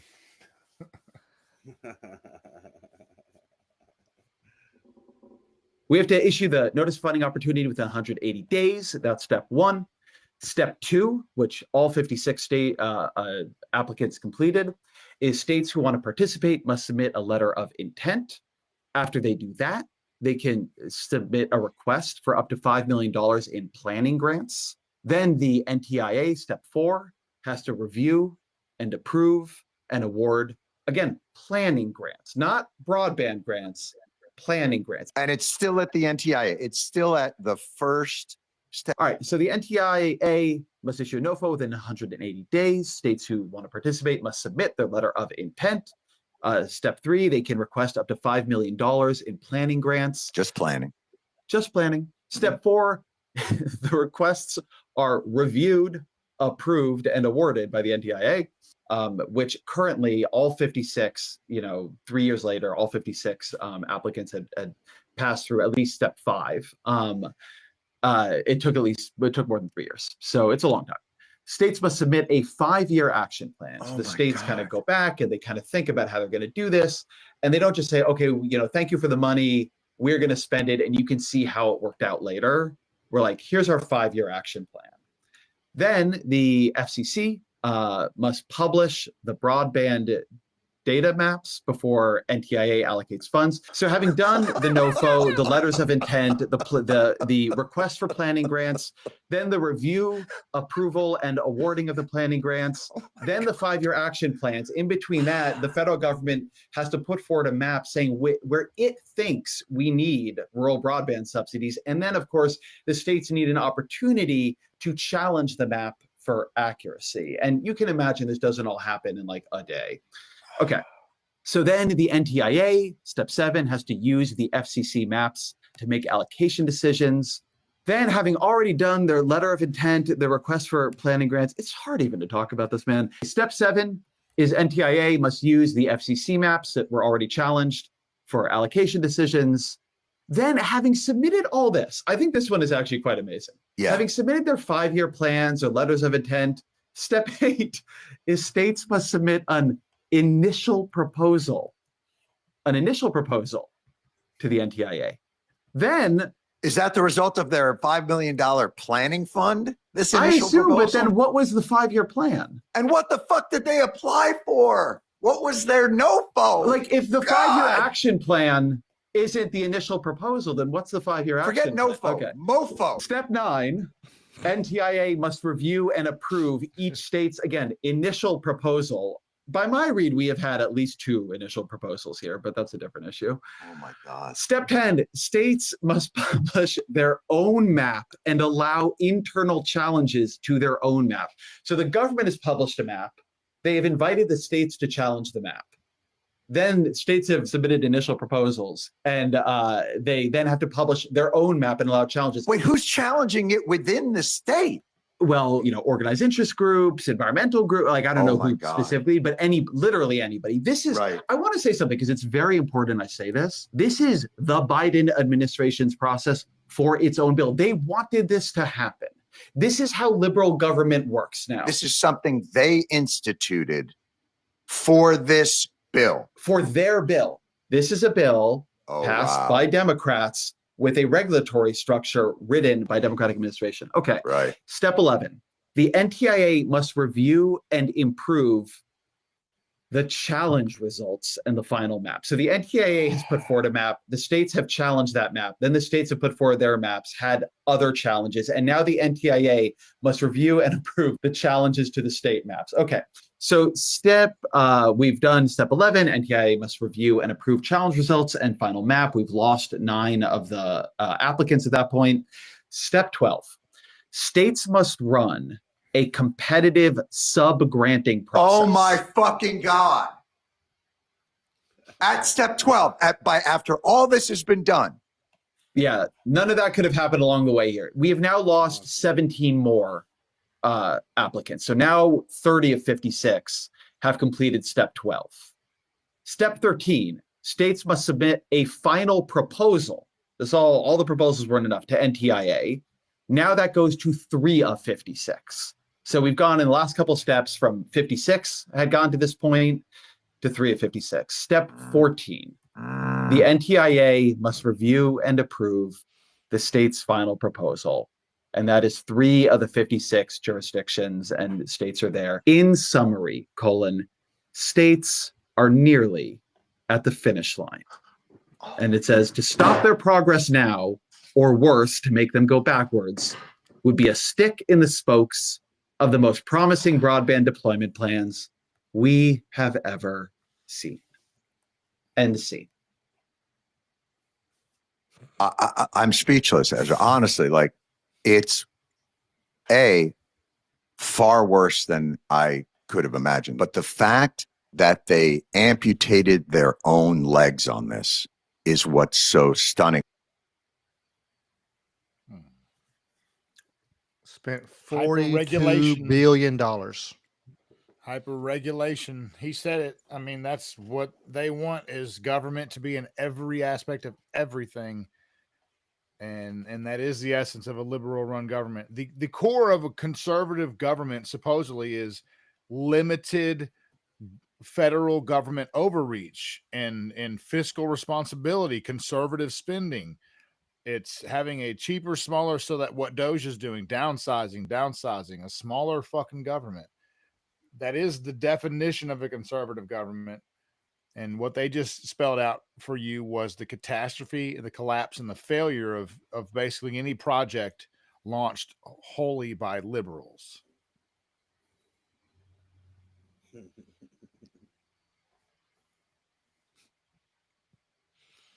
Absolutely. Hmm. I mean, you see stuff all the time. Like we see that, you see stuff happen, you know, give China credit. I mean, they can have a natural disaster and the road knocks out, and they'll turn around and within 5 weeks build a new bridge. But like that bridge was in Maryland, they got hit by the barge. Right. It still had not been fixed. Flint, Michigan's water still hadn't been fixed, and that's been damn near 20 damn years. Since it was brought to the attention of everybody. Not to mention how long it's going before that, but since it was brought to the attention, it's so much F them all damn near, but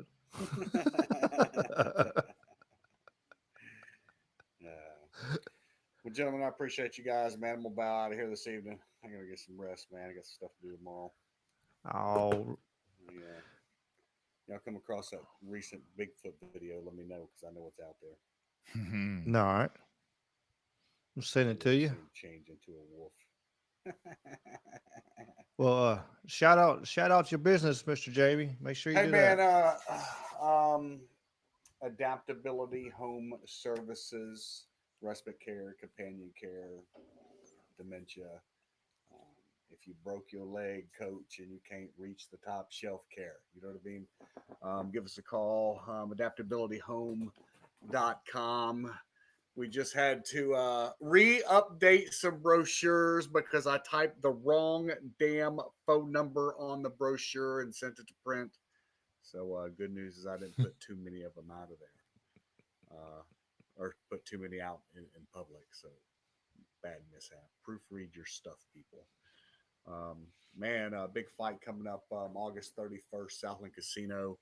I got to tell you, man, this contract working this out. We found out that we had some differences. May, sir. May. What did I say? August. Oh, damn, I did. Dude, I'm so tired, man. May 31st. You're right.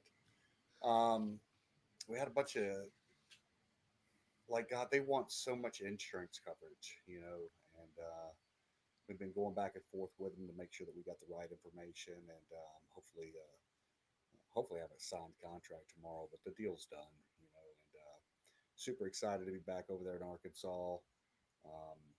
We've actually got a 2-show deal with those guys. So Southland Casino, y'all, if you want to fight, man, Southeast Missouri, South Central Missouri, Northeast Arkansas, West Tennessee, North Mississippi. Let's get it, baby.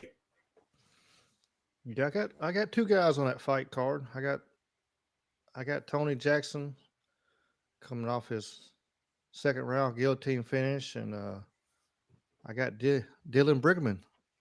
Dylan Brigman's on there. Cool. Well, I'll tell you what, man. I need to come down and spend an open mat with you. Well, not an open mat. It's going to be hard. My new schedule kicked off from M-Pops. We're going to get together. I need to come down one day, film some video with the guys. Yeah. Come on down. I got training schedule of when they'll be there. Yeah, there was a little merger. I don't know if you heard through the grapevine or not, but Yeah, we now have two black belts on the mat all the time, which is kind of cool. Between me and Mr. Fisher, we're looking at damn near 40 years experience on the mat of just jiu-jitsu, not to mention martial arts in general. Hell, I know he's got 40 years just martial arts by himself. Right. You put 30 years of me on top of that, it's puts us in a cool little spot right there. There's not many in North Mississippi have multiple black belts on the mat at any time. I know the boys are real excited to have both of you, and they're just enjoying this new mix, man. So it's a very positive thing, no doubt. It's been fun. It's been me and Mr. Fisher sit there and bounce stuff and like, yeah, I like this right here. I'm like, yeah, I like that. That's pretty cool. And it's like, but have you seen this little adjustment to here? And we're both just bouncing stuff off each other, Make it work, man. Make it work. That's and what it's all like, about. and just making everybody better. And just it's just pretty funny. Like some of the guys like, all right, come here. And so we're just either choking the hell out of them or trying to break their arm, like, look at this right here. You could do this. And I'm like, yeah, that's cool. And if you adjust your hips right here, you can go through this. It's cool just being able to bounce that off back and forth and, have a wealth of experience with Mr. Fisher being there, and all the other guys are really good and get the right attitude. Everybody's trying to be there to help each other get better. And that's the biggest thing. I'm going to bring my gi down. Come on. I'll get you our schedule, and you come on down and come. Yeah. We'll let you we'll let you try out them new stripes and see how they do you. Dude, look, man, I joke. I'm a 7-year 3-stripe white belt. And there are people that are like, "Oh, you're bullshit." No, I'm crippled, man. I don't think people understand that, Ricky Pike. Like, they see Jamie move around pretty well, but they don't know how broke up I am, man. But my website will be out tomorrow, hopefully. I'm finishing up the final touches on it right now, final details, and it'll have some of my accident story in there. So nice. Cool. Well, gentlemen, I love you, man. I'll see you guys on the flip side. Until next week, baby. 2G's out of here. Woo! Cool. Well, I'm like Jamie. I'm a little sleepy too, but man, I know we got some more videos to watch, man. Show me some more shit, man. What you got in store for us, Ricky Pike? All right, you got a few more things. We're going to the maybe try to take to 11 o'clock or something like that. So yeah, let's do a few more little pieces of content. I know we got a few more stories to talk about. I'm just take it way back. Old Ross. And I think the first question is over here. Yes, I'd like to direct my question to Mr. Perot. What will you do as president to open foreign markets to fair competition from American business and here at home from foreign countries so that we can bring jobs back to the United States? That's right at the top of my agenda. We've shipped millions of jobs overseas, and we have a strange situation because we have a process in Washington where after you've served for a while, you cash in, become a foreign lobbyist, make $30,000 a month, then take a leave, work on presidential campaigns, make sure you got good contacts, and then go back out. Now, if you just want to get down to brass tacks, first thing you ought to do is get all these folks who've got these one-way trade agreements that we've negotiated over the years and say, fellas, we'll take the same deal we gave you. And they'll gridlock right at that point because, for example, we've got international competitors who simply could not unload their cars off the ships if they had to comply. You see, if it was a two-way street, just couldn't do it. We have got to stop sending jobs overseas. To those of you in the audience who are business people, pretty simple. If you're paying $12, $13, $14 an hour for factory workers, and you can move your factory south of the border pay $1 an hour for labor, hire a young 25, that's assuming you've been in business for a long time, you've got a mature workforce. Pay $1 an hour for your labor, have no health care, that's the most expensive single element making a car, have no environmental controls, no pollution controls, and no retirement, and you don't care about anything but making money, there will be a giant sucking sound going south.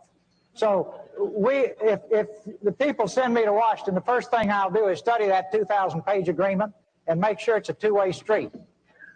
One last point here. I decided I was dumb and didn't understand it, so I called the who's who of the folks who've been around it. And I said, why won't everybody go south? They said, we'll be disruptive. I said, for how long? I finally got them up for 12 to 15 years. And I said, well, how does it stop being disruptive? And that is when their jobs come up from $1 an hour to $6 an hour and ours go down to $6 an hour, then it's leveled again. But in the meantime, you've wrecked the country with these kinds of deals. We got to cut it out. Thank you, Mr. Perot. I see that the president. Man, I remember that. I was just a wee lad, but I surely remember Ross Perot. And man, if we didn't miss the warning. Mm-hmm. And the last time that you can have multiple independents debate with the president and, two parties. Ever Sure. since then, it was actually two parties is all you see now. That's interesting. That was the last time you've seen that. That's fucked because up. That's real Pro fucked up. rocked the world and he got a huge number on that vote and truly helped Clinton get in was because of Perot, because a lot of the people that would have voted just, if we just had Bush and Clinton, they would have voted Bush. But when you have Perot speaking truths like that, a lot of people went over to Perot, and he got quite a bit of vote, but I forget what the numbers are. Of course, I was a wee lad myself, and when all that was going on, 91, wasn't it? I guess, yeah, because that'd be the 92. Yeah, 88 to 92. So hell, I was 12, 13 years old, I guess, somewhere around there. But I do remember it too. I remember it well. I remember sitting there watching all that the debates on TV with my parents and grandparents, and we all watching it together. And Perot made sense, like what he was saying. I mean, absolute. And we kind of foresaw some of it, But they didn't want to listen to Mr. Perot.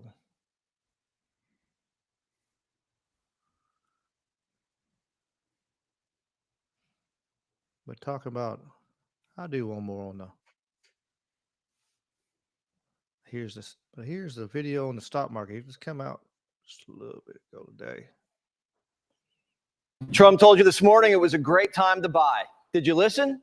If you did, you're rich. The markets right now are extremely good. The stock market had its best day in American history. The president announced he's pausing reciprocal tariffs for 90 days on every country and dropping all tariffs to 10% on all countries except China. China just got hit with a 125% tariff. They're the only country that lost, and they lost big. And that's the point. China never picked up the phone. Instead, they retaliated. The rest of the world, our allies, wouldn't stop calling. These countries are calling us up, kissing my ass. They are trying to make a deal. Please, sir, make a deal. I'll do anything. I'll do anything, sir. Trump created maximum leverage for himself, and now his team's sitting pretty, taking meetings and doing deals that put America first. And if we don't like how the negotiation's going, our partners have seen the kind of pain we can cause, and they're motivated to do what we want, or else we'll make them feel the same pain. Everyone said you don't want to be last to come to the table, and China was last. We saw the successful negotiating strategy that President Trump implemented a week ago today. It has brought more than 75 countries forward to negotiate. It took great courage for him to stay the course until this moment. And what we have ended up with here, as I told everyone a week ago, they're in this very spot, do not retaliate and you will be rewarded. So every country in the world who wants to come and negotiate, we are willing to hear you. This was a test. If you called, you're an ally, and we fly you in for a trade summit. China didn't call this morning. They retaliated with an 84% tariff on American exports. And that told us exactly who they were, not our friends. This was a trap, and China walked right into it. This was his strategy all along, and that you might even say that he goaded China into a bad position. They responded. They have shown themselves to the world to be the bad actors, and we are willing to cooperate with our allies and with our trading partners who did not retaliate. It wasn't a hard message. Don't retaliate. Things will turn out well. A trapped rat lashes out. So we have to manage the death of China so that we don't get sick. China's embarrassed about being so isolated, so we have to throw them a great funeral and tell them it's a birthday party. Many of you in the media clearly missed the art of the deal. You clearly failed to see what President Trump is doing here. You tried to say that the rest of the world would be moved closer to China when in fact we've seen the opposite effect. The entire world is calling the United States of America, not China, because they need our markets, they need our consumers, and they need this president in the Oval Office to talk to them. And that's exactly why more than 75 countries have called, because the United States of America is the best place in the world to do business. And as the president has shown great courage, as the secretary has said, in choosing to retaliate against China even higher. After unleashing a pandemic and now this, China is not in a position to play hardball, and they'll have to sign something to ease the pain, or else they won't last long in the New World Order. A deal could be made with every one of them. A deal's going to be made with China. A deal's going to be made with every one of them. And there'll be fair deals. I just want fair. They will be fair deals for everybody. But they weren't fair to the United States. They were sucking us dry, and you can't do that. We made China, and we can break them. The consensus over there is their economy is already having a heart seizure, slowly grinding downwards. The only way they survive is selling products to us. So America has the power to set the terms. Every country around the world is moving production out of there, and they know it. If China had played fair for the last 4 decades, they would have built up a little goodwill. But they're a predatory power trying to wipe us off the map. And Mr. Wonderful isn't feeling so wonderful. I'm advocating 400%. I do business in China. They don't play by the rules. They've been in the WTO for decades. They have never abided by any of the rules they agreed to when they came in for decades. They cheat, they steal IP. I can't litigate in their courts. They take product, technology, they steal it, they manufacture it, sell it back here. I want Xi on an airplane to Washington to level the playing field. Xi can only stay the supreme leader if people are employed. America is the #1 economy on earth with all the cards. We will not have that forever. It's time to squeeze Chinese heads into the wall. Well, that's a graphic image, and it's starting to happen. Chinese cargo ships are turning around in the middle of the Pacific. You know what else is in those cargo ships? Fentanyl. Send it back. There's nowhere for their cargo to go with 125% tariff. If you bought furniture from China after it got slapped on, you're paying double. And now the move is to buy American. The Amish make great stuff. Or less expensive furniture from another country, but not China. Remember how Reagan crushed the Soviet Union? He used economic force and military spending to break them into pieces. Trump has an opportunity to do the exact same thing here in China. It's what everybody has always wanted. Chuck Schumer and Nancy Pelosi, crazy Nancy, they've wanted to do this for years, but they never had a president that had the guts to do it, because it does take guts. So just be cool. It's going to work out. It's going to work out, and it's working out. I can tell you, working out maybe faster than I thought. It's going to take a little conditioning. It's a transition to, I think it's a transition to greatness. It's going to be greatness. Our country is going to be, there'll be nothing like it. And people investing in our country, they're going to do better than they've ever done before. Trump has the cards and he's telling everyone, be cool. JP Morgan, the CEO, Jamie Dimon, he's cool. Trade deals are very large and very complex. They can't be done overnight, but you really have to have teams working them to get them right. I'm taking a calm view, but I think it could get worse if we don't make some progress here. Let them settle down, take a deep breath, negotiate some trade deals. That's the best thing they can do. Money managers on Wall Street are finally starting to cool off. We needed to reset our trade policy. The U.S. is the second freest trading market in the world financially after Japan, and is the freest trading market in the world considering non-tariff barriers. Why is that written in stone? Why shouldn't we be the 10th or the 20th? The policies that have been in place since the end of World War II are not fit for today. It makes sense Democrats want to do nothing on trade. They're stuck in the past. They think we're living in Nazi Germany. Before today's record rally, Democrats were screaming, "Who's going to make my Nikes?" Let's pretend for a moment the sneakers are going to get made here in the United States. Who's going to work in those factories? It's one of the reasons we have such a need for immigrants in this country, because Americans aren't willing to take the lowest skilled jobs. She's right. We don't have sweatshops here. You might pay more for Nikes, unless we make them in Vietnam or Greenland.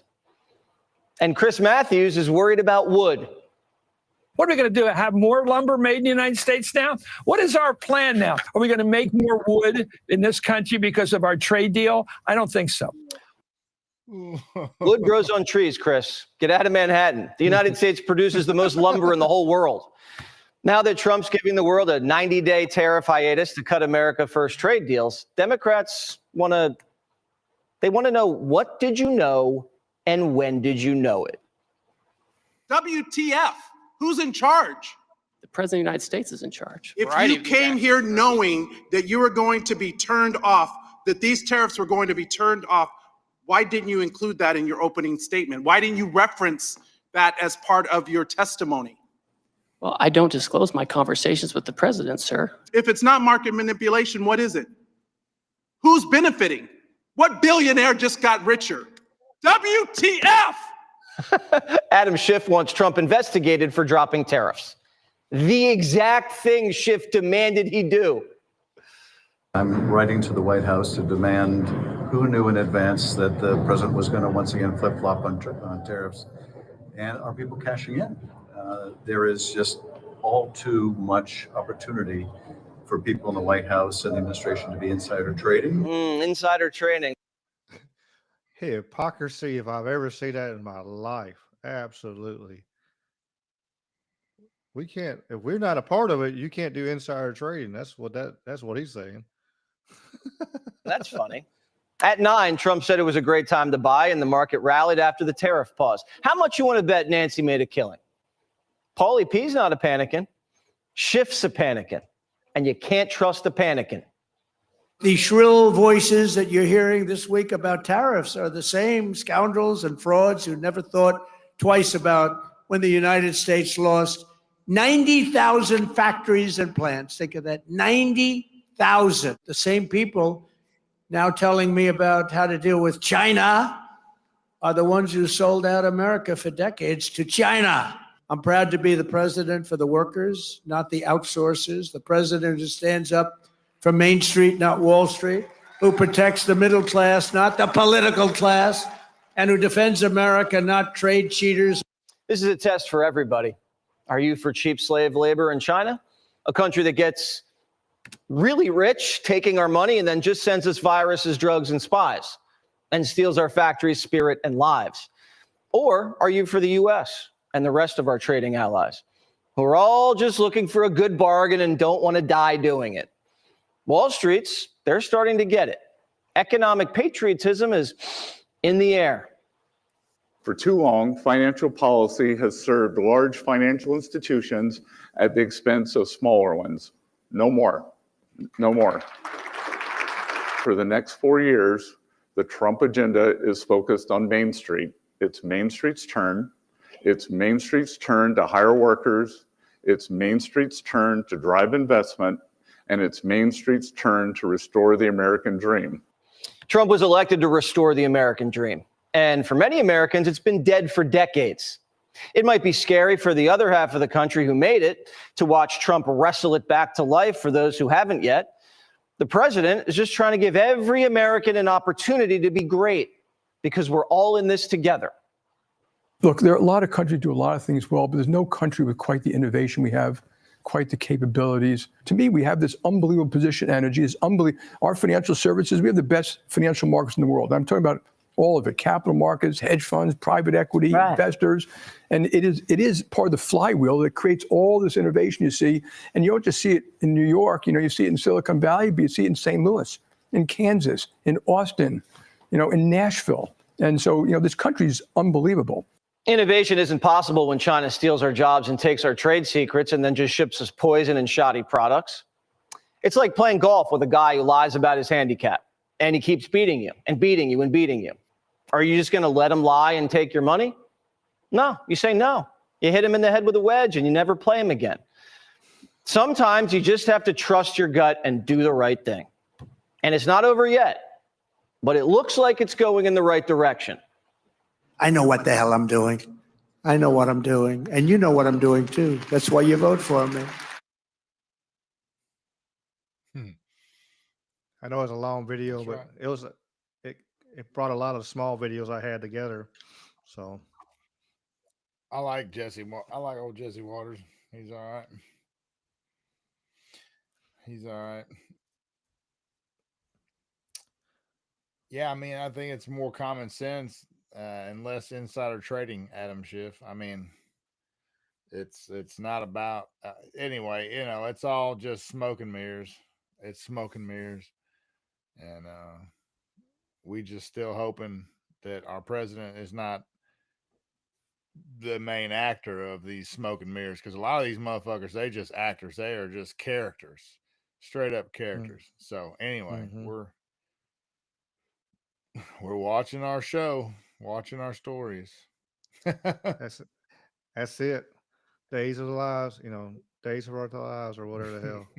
Well, Hiker popped up put that popcorn emoji on there on Rumble. Like, yeah, just that's right. Sit back and enjoy the show. Yeah, it really does. To break off with that monotony and stuff, I got a funny video here, and I think everybody kind of reflect, but it's just about not every, but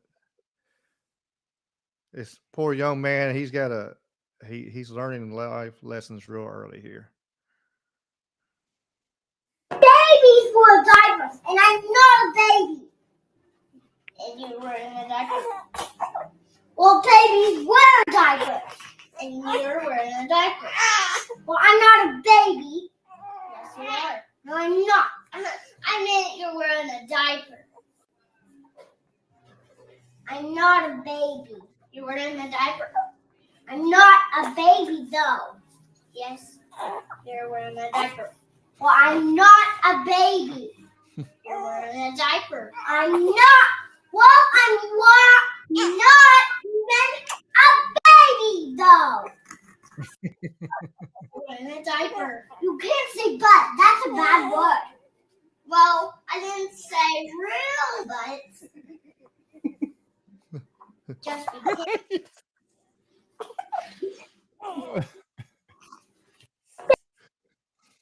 He's trying to win an argument with a woman, huh? He tried. Yeah, that's not happening, buddy. That's funny. Oh, it's cute. Yeah, that's funny. He was very patient. He was like, but he was. That was amazing. Like,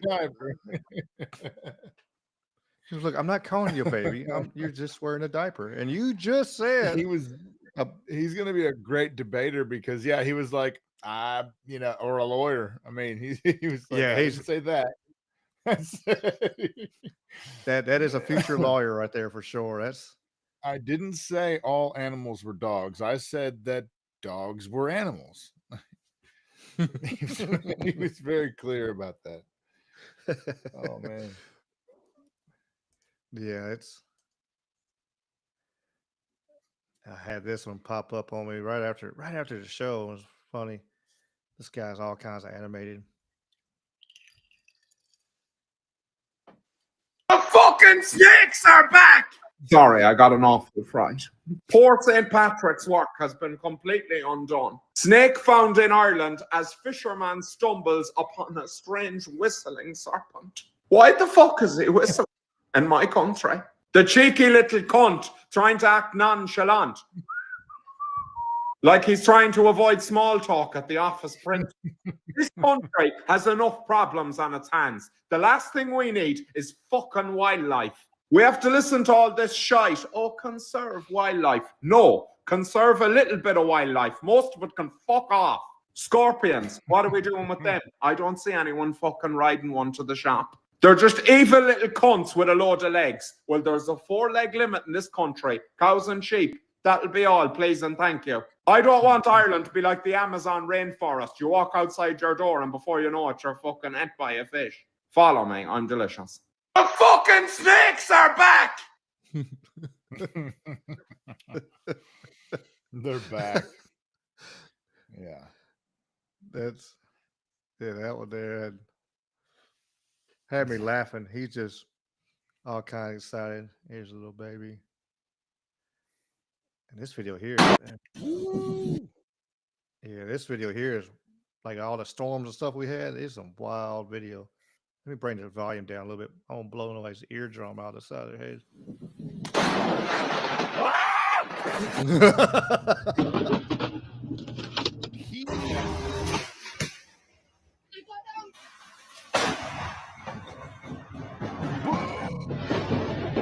Look at that.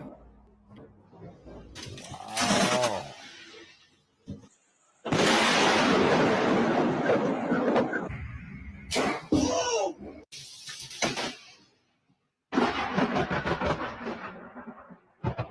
That sound.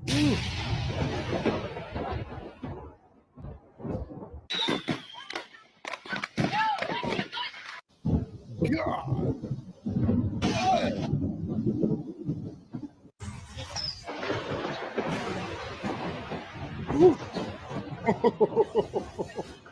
Holy shit. Popped a pimple with that one.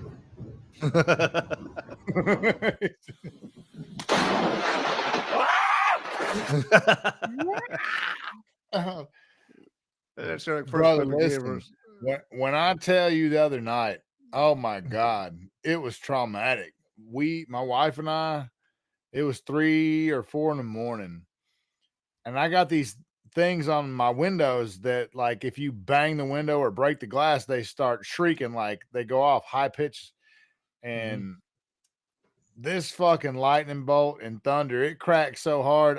There's a field right behind our bedroom, like behind the back of our house. And so I'm guessing it was in that field. It hit a tree.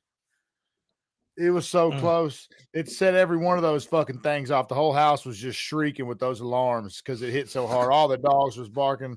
It woke us straight up. It was terrifying. I said, oh my God. It was like, to be close to such a thing, like, or to witness it, and man, what an incredibly scary thing. Lightning is no joke. Mm-mm. Yeah, it was a couple. I lose sleep through most storms and stuff, but it was a couple that hit, just made me jump. I was like, oh. Absolutely made me jump. That was a wild storm. We had a few days. It was just back to back to back. It was just like something was trying to hammer us to hell. I swear.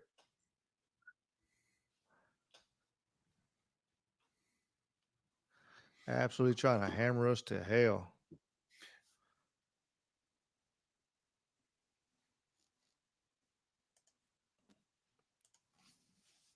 I know all my little plants had plenty of water. Everything looks real happy though. I mean, all the trees and all the little plants look real happy. So I mean, I thought it was a little too much, but they did well. So I guess we're okay.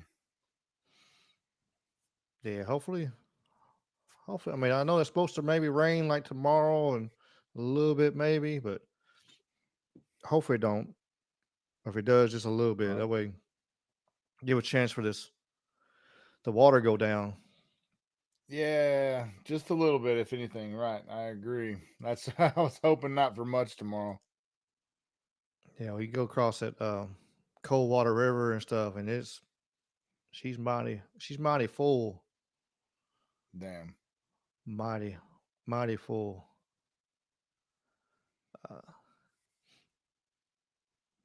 Scrolling around, I seen this kind of cool, and I think, if I'm right, I think they were talking about it on. I can't think of the name of the podcast, but yeah, 1971, the USS Japan. Checked out these pictures,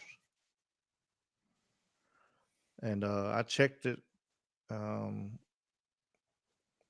Brock said they're legit. They're not AI or faked. So that's all I can go by. But Go to my Twitter. I'm fixing to post you something that's like happening right now. Oh hell! On the Live. UAP side. Here we go. Tweet it out. I'm fixing to post it. There. I posted a link to it. It's a Facebook link. It's that first. I just put it on the top of my page there. Oh, this one here. Manly firmness, which, by the way, is not some weird thing. It's a quote from the Declaration of Independence. Thank you. Yes, Commissar. I don't know what this is. It says it's in Russia, and there's lots of different videos of it from different perspectives. Could be fake, but kind of they're shooting at it. Somebody was shooting at this thing. Looks like it's phasing.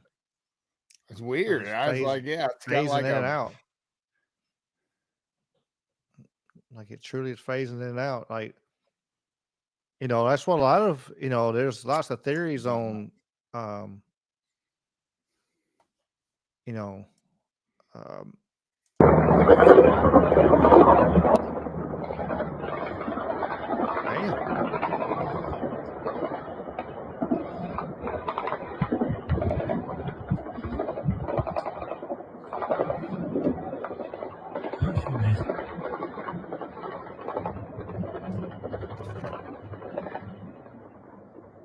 There's lots of theories on like this, the possibility of, the UFOs are interdimensional. I think some of that Stephen Greer stuff, Dr. Stephen Greer.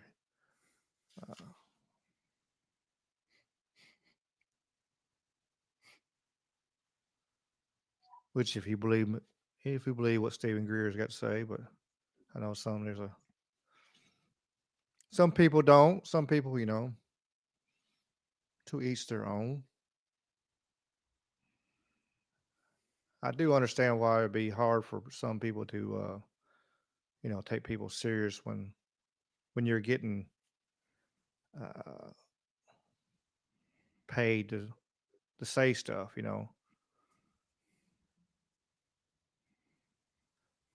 how you make your money.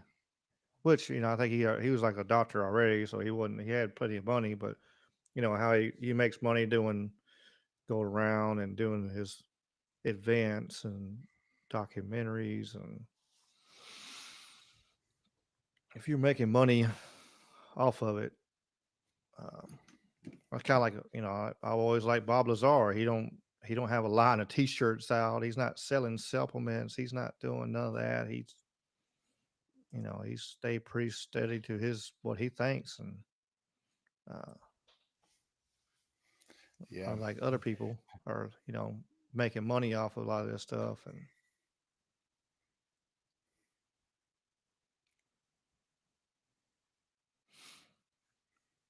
man, but you never know.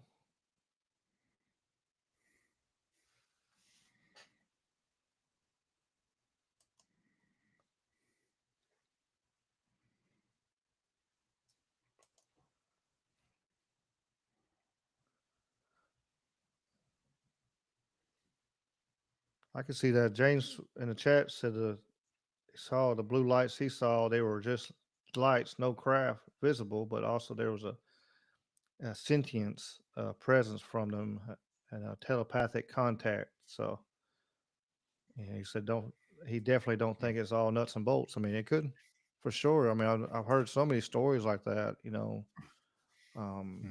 Like even some where people were healed from an encounter. I was I don't know if I could find that. I know I can't find that story, but tonight. But guy was like he was his vision was healed if I remember right. Like he had serious glasses, he couldn't see very well, and then like he seen this entity, and he kind of like what his thought like of being like healed or something like that. And the next day when he woke up, he put his glasses on. He couldn't see out of them because they were so thick, and pulled out. And his hearing. I take that back. It wasn't his glasses; it was hearing. He put his hearing aids in and shit, and he couldn't like the hell. And hell, he was walking around with no hearing aids and talking to people, and like everything was healed like instantly. Yeah, James, you've been robbed. You just need to go find you another one. You need to find the right one. Maybe they can help you out there.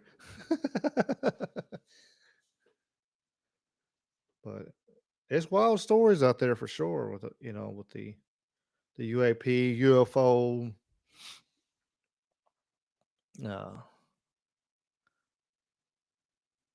all the talking points and all that.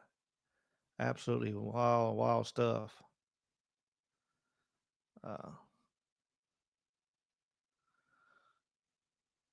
Scrolling through Twitter for a second. But Alex Jones was on Tucker Carlson. You can go on X and find the whole show.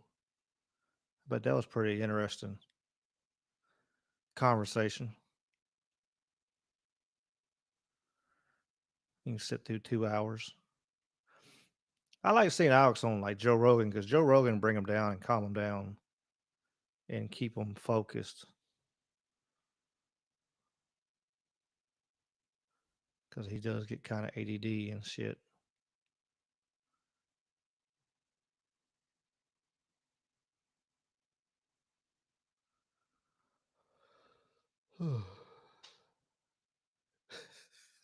That's a shift that alien comes back. I got a list. Yeah, Tiger's got a list too on Rumble. That's hilarious.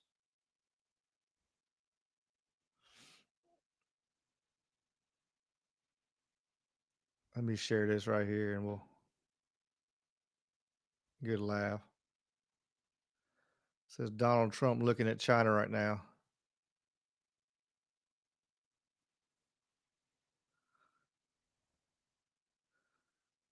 Like, what you gonna do, motherfucker?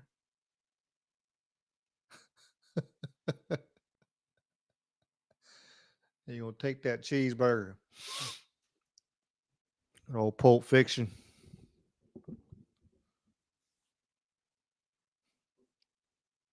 Oh, you muted, Dave.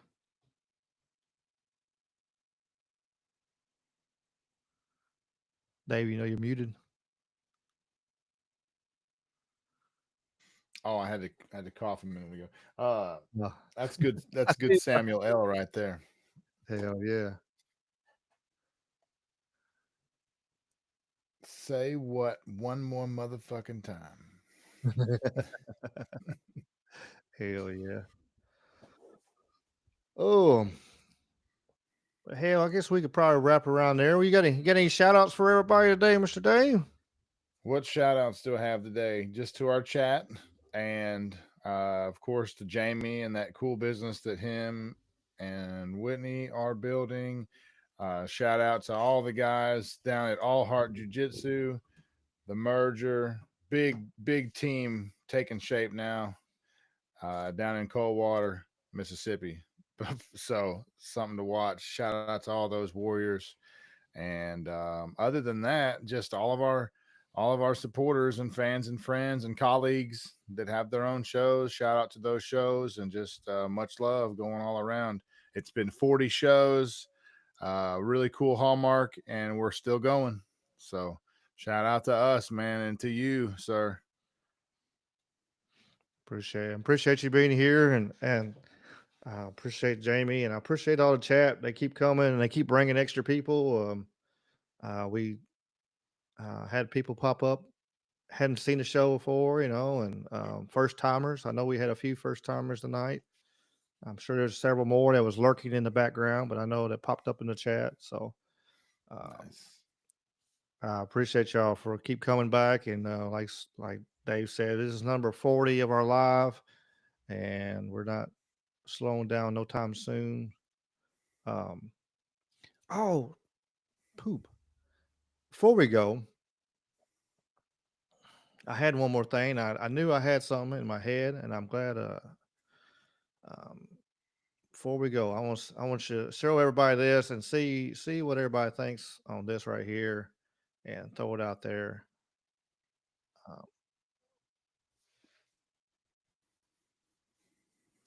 Let's see if I can get this right. It's gonna be weird looking at myself. This is me. Have you heard about this? Did you know instead of jail, criminals could wear a device that rewires their brain? What if prison took minutes, not years? Meet Cognify, a wild idea to rethink punishment. They'd feel their crime like living the victim's pain instantly. Supporters say it cuts crime and saves time. Critics say they're worried about consent and mind control. Punishment or brainwashing? You decide. Damn. That's cool. That's a good little question right there. It's wild. I mean, so they're using to program, like, if you could do it, like you say, hey, I want to have it, so they're gonna feel all the kind of pain and everything, the turmoil of what they put somebody through, and within 5 minutes or whatever time frame, they could technically serve a 20-year sentence. It's kind of like Yeah. It reminds me of Demolition Man. That's right. Yeah, right. With Sylvester. Yeah, I talked with some others about this the other day, and I wanted to make sure I bring it on the show. Like, it reminds me of Demolition Man, because we were having an open chat on one of the Discords, and on the Trouble Minds Discord, when there's in a little chat room, we we're all just talking, and after I seen it, and it's like, that's what makes me think about it, like, where they're programming people. Of course, they Wesley Snipes, they programmed him to be a killer, and so you could manipulate the system you want to, and if you wanted to train you some badass killers to take over something, you could do that. You could turn around. I mean, it's the possibility of how, okay, you don't have to serve 30 years in prison for whatever. You could turn around and do this 5 minute, but what are they going to put in your brain? What kind of, I mean, for sure, it's going to kind of brainwashing. What are they going to feed in your brain? Are they going to put trigger words in your brain and make you this pop is off? MK Ultra, MK Ultra 2.0. Yes, exactly. That's my curiosity on it. It would save tax money, as Donald said. It would save tax money, but is saving tax money worth the risk? I don't know. Like Mike Strange says, no answers here, just questions. That's it, just questions. But it's scary, and it's everything. It's always you could evil people can take good things and turn it sideways and turn it bad. But I'm glad I remembered about it though. And remember to bring it up. But I appreciate everybody. And I'm gonna go back to the ending thing. My brain some days. But I appreciate y'all. I appreciate the chat as always. Y'all always rock and roll and throwing in good points and bringing up good ideas and as we go along. And and having a good cordial discussion in there. Nobody getting mad at each other and saying anybody's wrong or anything like that. I think everybody pretty well on the same page though that's listening. So anyway, but still, it's nice. Uh, it's nice to have everybody here, and yeah, we're um next week. We're having a show. I promise you that. I don't know how it's going to look behind me. I'll figure that out as I go. We're going to have fun. Um, I might be bouncing to place for a second to figure it out. You know, go with the flow, and it won't be long. And I'll be in the new studio. I got to build it all the way out though. It's going to take a little time, but it's going to be fun. It's going to be a fun learning adventure, and I got, like I said at the beginning, I got the power approved, which is a big thing. I just got to get turned on, and then ran to the new studio, and then I actually got to finish building it out and everything. So it's gonna be fun though. I can't wait and to have all my ideas come to life and see what I think is gonna be cool and everything, and bringing some other cool stuff that I got in the house and putting it all in there and just see how it turns out, and we'll see how it goes. And like I said, I like to do some where where we could have like people come over and we could do a podcast, in person. I did do that one the other day we talked about, and that was pretty cool. It kind of inspired me wanting to be able to do that if I want to, and like so, like if you and Jamie, we want to do it one time. We're for sure how to do that. That's an idea. I wish Jamie was still here. Like on 9/11, we did a special last year on 9/11. So this year on 9/11, we need to have like all three of us like sit in the same spot Let's do it. and have a. Let's do it. Yeah, we'll run it by them and everything. But yeah, I think that'd be cool. Like we're all in the same room on floor. Because I got a bunch of cool more videos on that too. I've been collecting stuff as I go along, so I've been adding to what we can show. So keep on pushing the knowledge out on 9/11, and I think more and more people are waking up to the truth. But yeah, I got a lot more cool videos, a lot more stuff, a lot more information I've been collecting as we ever since 9/11 last year. So by the time we get to 9/11 again this year, I'll have a full another whole spreadsheet, and I don't know what I'm doing now. So I think I'll be able to put it in Canva and make a pretty cool thing. So, but I appreciate y'all. Like I said, I keep saying that. Y'all gonna hear me say that 1,000 times. I promise. I really do.